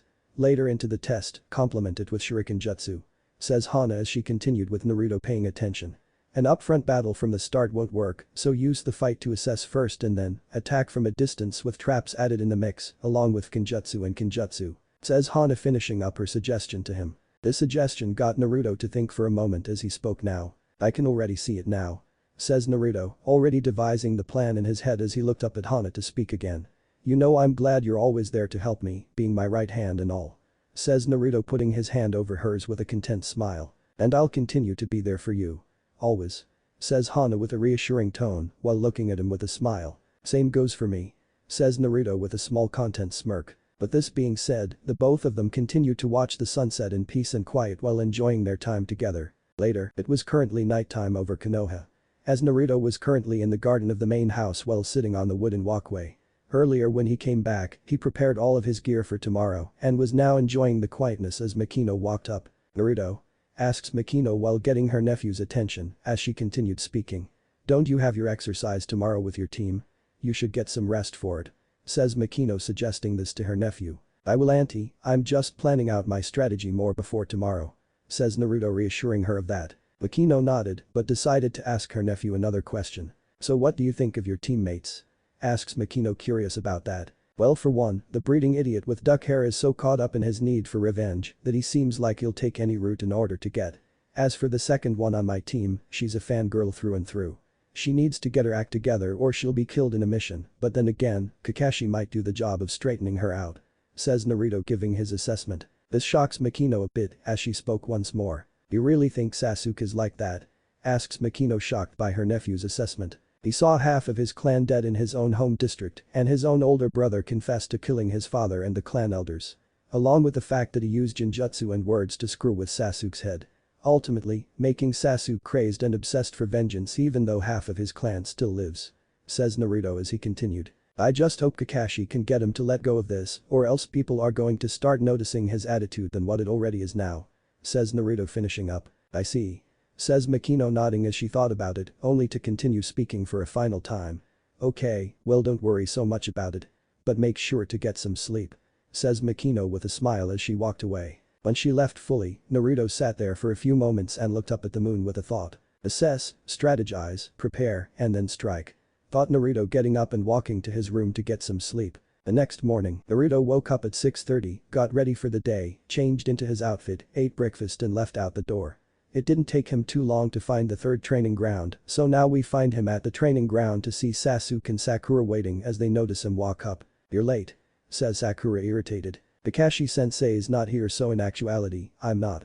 Says Naruto as he climbs into a tree to sit down and wait while. Now deciding to read a book on genjutsu while eating an apple to pass the time until Kakashi would get there. Naruto. Kakashi-sensei said not to eat. Says Sakura yelling. Really? Don't remember. Says Naruto enjoying his apple and reading the book. What an idiot. You've already failed and just don't see it, loser. Says Sasuke brooding from where he's sitting. Oh yeah duck ass. Because I don't see it that way. Says Naruto from his spot with Sasuke getting a tick mark at the comment about his hair. As time would pass, the other two teammates of Naruto would grow even more impatient with waiting for their sensei, Kakashi. Sometime later, it had been a good 2 hours since Naruto got there, and now Kakashi finally arrived at the training ground while getting their attention. You're late. Says Sakura angry while yelling. Well a black cat crossed my path. So I had to take the long way.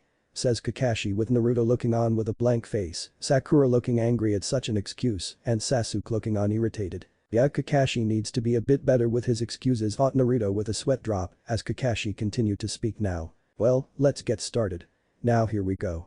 Says Kakashi while pulling out a clock and pushing the button, only to pull out 2 bells and continue speaking. It's set for noon, your assignment is simple. Take these bells from me, that's all there is.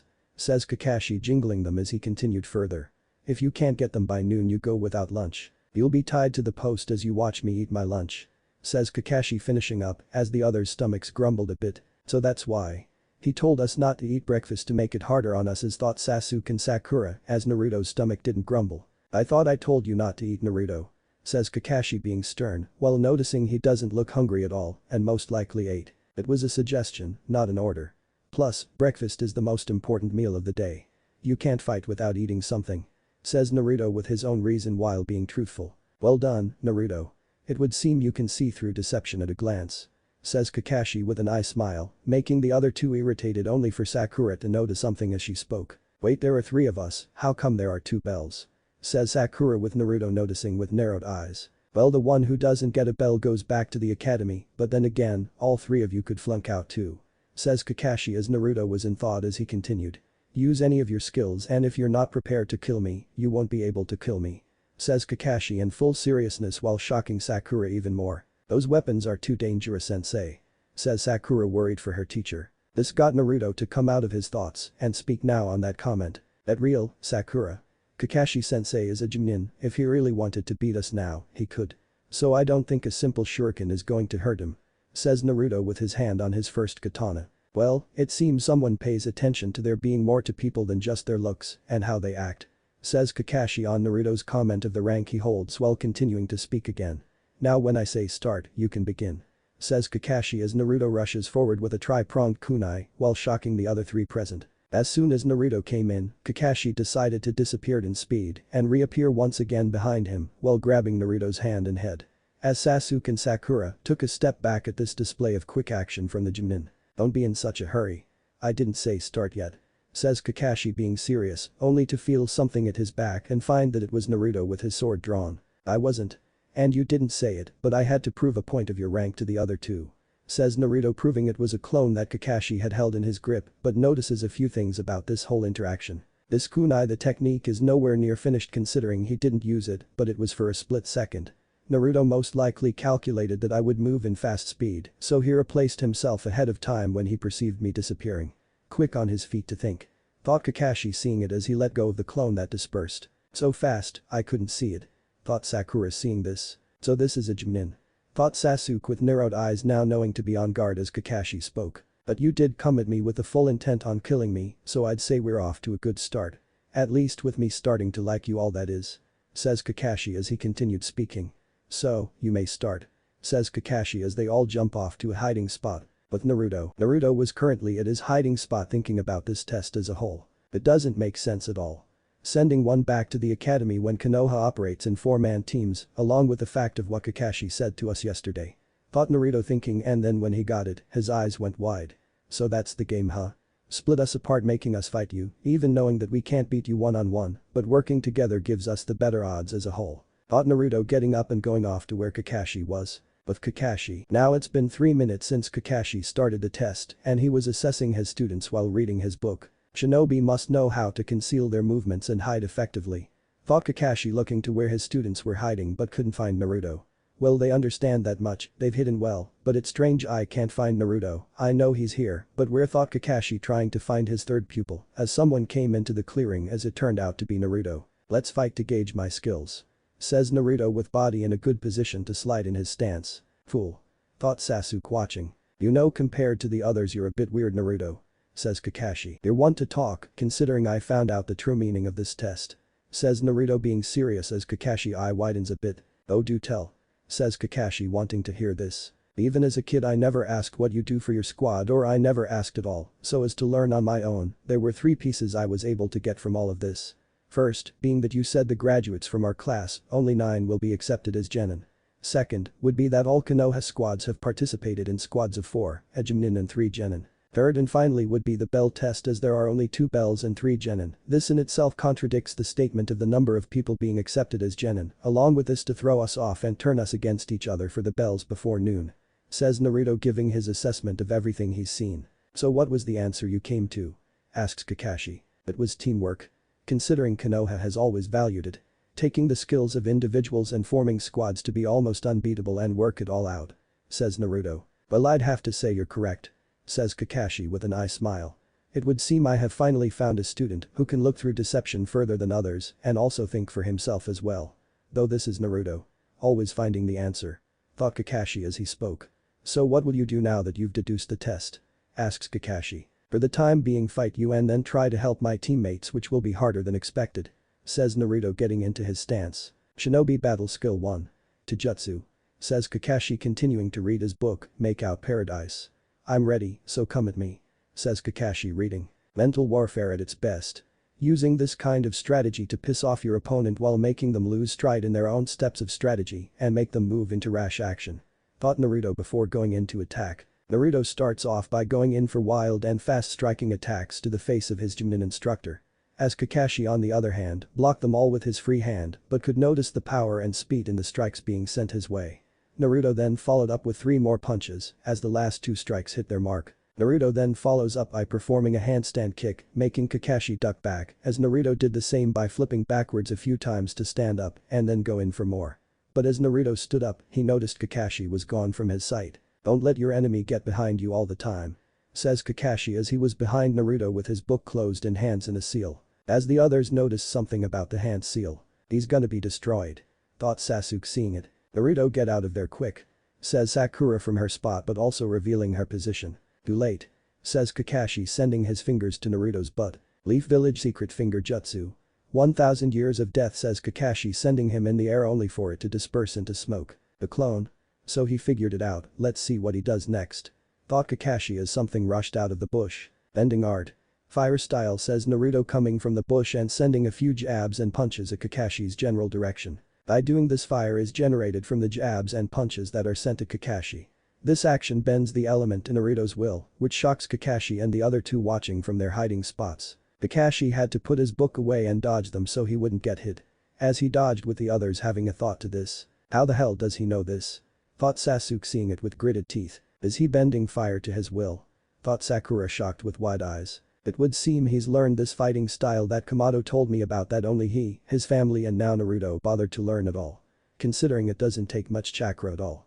Thought Kakashi remembering a conversation with Kamado, saying that Naruto wanted to reintroduce it. But this attack being done and over with, Naruto rushed into attack again by jumping up and sending a kick to Kakashi's face, only for it to be blocked with his forearm as it hit him hard while making him wince a bit in pain as Naruto went to touch the two bells a bit as Kakashi recovered and stopped him from grabbing them fully. Well, it was to be expected. Can't he too hasty and rash when we just started our dance? Thought Naruto. Flexibility and power in the strikes to go along with speed. Using overwhelming force along with strategy to not give your enemy an ounce to even think while going in for the goal. Alright, time to pick this up a bit. Thought Kakashi upping his speed. Naruto noticed this while dodging his speed and attacks. Knowing this uphill battle wouldn't get him a bell anyway. Holding back on us was an understatement. Something tells me if he were to go at full speed, I wouldn't even be able to catch up. Alright, let's try this. Thought Naruto using body flicker to get back a few feet. Shinobi battle skill 2, Jinjutsu. Says Kakashi going through 5 hand seals. Demonic illusion. Tree binding death, says Kakashi as the Jinjutsu took Naruto binding him to a tree. Not happening. Thought Naruto activating his Sharingan and look into Kakashi's eyes. Ninjutsu. Sharingan, thought Naruto locking Kakashi in it to give him some opening to move forward. I'm glad that I had the old man Hiruzen put a strong and insensible Jinjutsu around my eyes so no one can sense what I have. Thought Naruto going in but was caught off guard by what happened next. Kakashi in his face as proof of him getting out of the illusion. Naruto knew he couldn't move in time, only to be punched and disperse again. Another clone. Well, this is interesting and all, but where is the real one? Thought Kakashi still not being able to find Naruto. But Kakashi having his thought on this, Sasuke had enough of watching and attacked by throwing shuriken that hit dead on, but only for it to quickly show to him that it failed.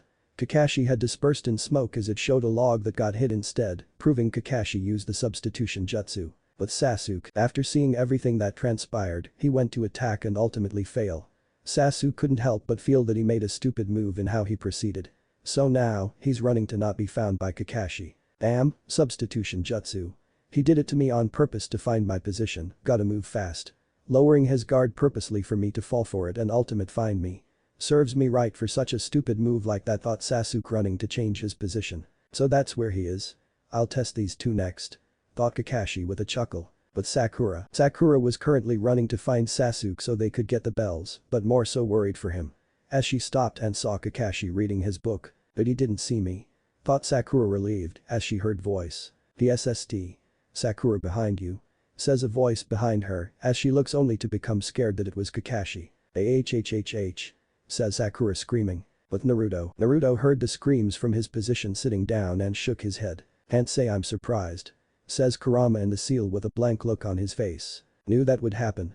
So Taijutsu and Jinjutsu are down, next I'll use traps and Kinjutsu here while I go find my team. Lastly, I'll end off with ninjutsu and kinjutsu, but first I need to implement my next plan down the road. Thought Naruto sitting and waiting patiently like his grandfather told him to do when in a fight. But Kakashi was now looking over an unconscious Sakura after she screamed, as proof he used the demonic illusion.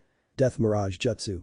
Making Sakura see her worst fear, which was a very hurt Sasuke who was bleeding in a puddle of blood from kunai strikes, asking for help. I think I overdid it a bit, but she's got to learn to see through these things. Says Kakashi as he turns a page and moves towards Sasuke. Kakashi moved towards a tree and an opening behind Sasuke leaning against a tree as he began to speak and jingles the bells. Shinobi battle skill 2, Jinjutsu. Sakura studied it in class but couldn't see it coming. For such a low-level technique I used on her, this would make a colleague of mine pissed. Says Kakashi as he turned his head in another direction. I wonder if you'll be any different. Says Kakashi reading. But Sasuke, so she was caught in Genjutsu huh? I expected that from her, but thought Sasuke as he began to speak. I'm different from them. Says Sasuke. Say that after you get a bell. Says Kakashi as he faced Sasuke who faced him. It was quiet for a few moments with both looking at each other for the slightest movement of who would strike first. Sasuke decided to make the first move throwing shuriken first, with Kakashi dodging to the side with book put away. There's no point in using normal attacks. Says Kakashi as Sasuke threw a kunai at a rope, hitting dead on as Kakashi noticed. A trap. Thought as he slewed down and then dodged again, getting away from a volley of kunai that hit the tree. Kakashi slides back stopping as Sasuke appears behind him ready to strike. What? Thought Kakashi as Sasuke kicked him and he blocked the blow with his forearm, grabbing the leg with the other hand. Sasuke responded with a punch as Kakashi used the free arm to grab it. Sasuke then takes this chance to twist upside down and send his other leg at Kakashi. As the bells jingle a bit, Sasuke has a smirk with Kakashi noticing it. This kid thought Kakashi as Sasuke touched on bell with Kakashi sliding back to gain distance. As they both look at each other ready to go. He's fierce, a bit like Naruto. Seems I won't be able to read now. Thought Kakashi. Well, you are different from the other two, I'll grant you that. Says Kakashi ready as Sasuke went through hand signs. Fire style. Fireball jutsu thought Sasuke about to fire off the attack. What? Says Kakashi as the attack comes at him as a continuous flamethrower variant of the technique. Sasuke continues to let the attack go on, but stops it to check his work, noticing that Kakashi was gone and now was looking around. Where did he go? Behind me above. Thought Sasuke as he felt something grab his ankles. I'm under you where you least expect me. Earth style. Headhunter jutsu says Kakashi dragging Sasuke fully under. Right under your feet. Shinobi battle skill 3, ninjutsu. Says Kakashi as Sasuke struggles to get out of the ground. You have talent and you were right. You are different from the others, but I could say that's because of what drives you. Although, different isn't always better. Says Kakashi walking away to find Naruto. Damn it. Says Sasuke as he continues to struggle to get out. But Naruto was currently sitting with his eyes closed waiting as his plan was coming full circle. Kakashi came into the area and saw him. Sleeping? Alright Naruto, time to show you this isn't a game. Thought Kakashi putting away the book and going forth in speed. Naruto sensed this, opening his eyes pulling out his katana, stopping Kakashi and making him back up. So you weren't asleep? Says Kakashi making a statement on the matter. No, but it's the real deal now. Shinobi battle skill 3, ninjutsu. Says Naruto as he came in from a bush with shuriken in one hand and running through hand seals finishing the technique. Fire style. Phoenix flower shuriken jutsu says Naruto unleashing a volley of shuriken with one hand and at the same time exhales fire-infused chakra onto them in order to increase the weapon's destructive potential. What? That's a B-rank jutsu. How can he do it? Thought Kakashi with his eyes going wide with shock as he dodged the attack in order to not be hit. When it was over he noticed Naruto was gone. So Kakashi was on guard now as he heard something behind him. Right behind you. Whirlpool style. Concentrate tunneling whirlpool says Naruto from another tree, sending a large and concentrated red whirlpool at Kakashi from his hand. Once the attack comes speeding forward, Kakashi sees this and jumps out of the way. Though as he lands on another branch, it triggers a trap with wire strings coming out to wrap around him. Once Kakashi was tied down, the whole area revealed to be surrounded in paper bombs everywhere causing great shock to Kakashi. He planned this ahead of time. That's why he was waiting. Thought Kakashi now concerned. See you Kakashi-sensei. Says Naruto as he ran firing an arrow with fire surrounding the arrowhead, letting it loose at one of the paper bombs activating it. Boom. The explosion rocked the whole area showing Naruto was in it with the intention to kill just like Kakashi said to do. But Naruto looked at the area on the way somewhere to implement his plan with a grin. Looks like that will disorientate him a bit. My clone did his part, now all he has to do is find Sasuke and bring him to me. Says Naruto as he lands to find Sakura still unconscious. Sighing he walks up and kicks her in the side. Dead up. Says Naruto getting her out of the genjutsu and making her open her eyes. Naruto, where's Sasuke? Asks Sakura frantic. It was genjutsu that caught you, now calm down. He's here. Says Naruto looking to where his clone is coming and carrying Sasuke. That off me. Damn it. Says Sasuke as the clone throws him down and disperses. Now, I'll say it like this. We need to work together to get the bells. Says Naruto pointing this out. I don't need your help. I'll get it on my own, considering I touched one. Says Sasuke with a glare as Naruto looks doing the same. Really? I did the same. Only I touched the two of them, but then again I wasn't the one who got my ass handed to me and ended up in the ground. says Naruto continuing with a glare. You both need to realize that we're shinobi now and that this career isn't about you. When you choose to put on the headband, you chose to serve the village. Says Naruto. I'm an avenger. I'm not here to play ninja. Says Sasuke with gritted teeth. An avenger who wants to hunt someone who was an Anbu captain at our age right now. If you think you can take him on how you are now, considering Itachi's been gone for years and his skills have most likely grown now, be my guest Sasuke. But if you choose to go against the village for vengeance and they assign me to hunt you down, I'll send you back here in a body bag. Says Naruto with an icy tone that makes it sound like a promise as Sasuke becomes uneasy stepping back a bit but shocking Sakura too. Naruto, you don't mean that, do you? Asks Sakura a bit uneasy. No, I mean every bit of it. We're shinobi of our village now. Which means the protection of our people and our way of life comes first over something menial than friendship and the revenge of so-called avengers, says Naruto as he continued further. Along with this and the fact that I will choose the village over both of you or anyone else that threatens her any day. As it stand right now Sasuke, all you care about is your damn goal to kill your older brother for your own petty need for vengeance when you still have a clan left instead of being left alone. Says Naruto with a bit of anger. What do you know? Asks Sasuke getting angry and yelling with Naruto still angry. About you. A lot actually, comparing your abilities to others, getting forced into taking rash action, not thinking before you act, and just outright not caring where power comes from. Says Naruto letting Sasuke hear it as he continues. I'll say it again if you didn't hear me, we're teammates, but that doesn't mean we're friends not in the slightest and I stand by my words on the matter. Even if I am respectful and do become good friends with the both of you, I'll stand by my earlier statement about eliminating you for the good of those who have no part to play in this. Get it together and act like a proper shinobi because how you act right now is unsightly. Says Naruto being serious with the icy tone still there. Well, it seems Naruto's more devoted to the village than he is to friendship or anything close to it. Choosing the safety of his clan and village it would seem over camaraderie. Thought Kurama seeing that devotion now not even bothering to entertain Sasuke's attitude as he felt pride for the boy. Now listen up. I have a plan for how we get these bells and I won't repeat myself. Says Naruto as he starts speaking.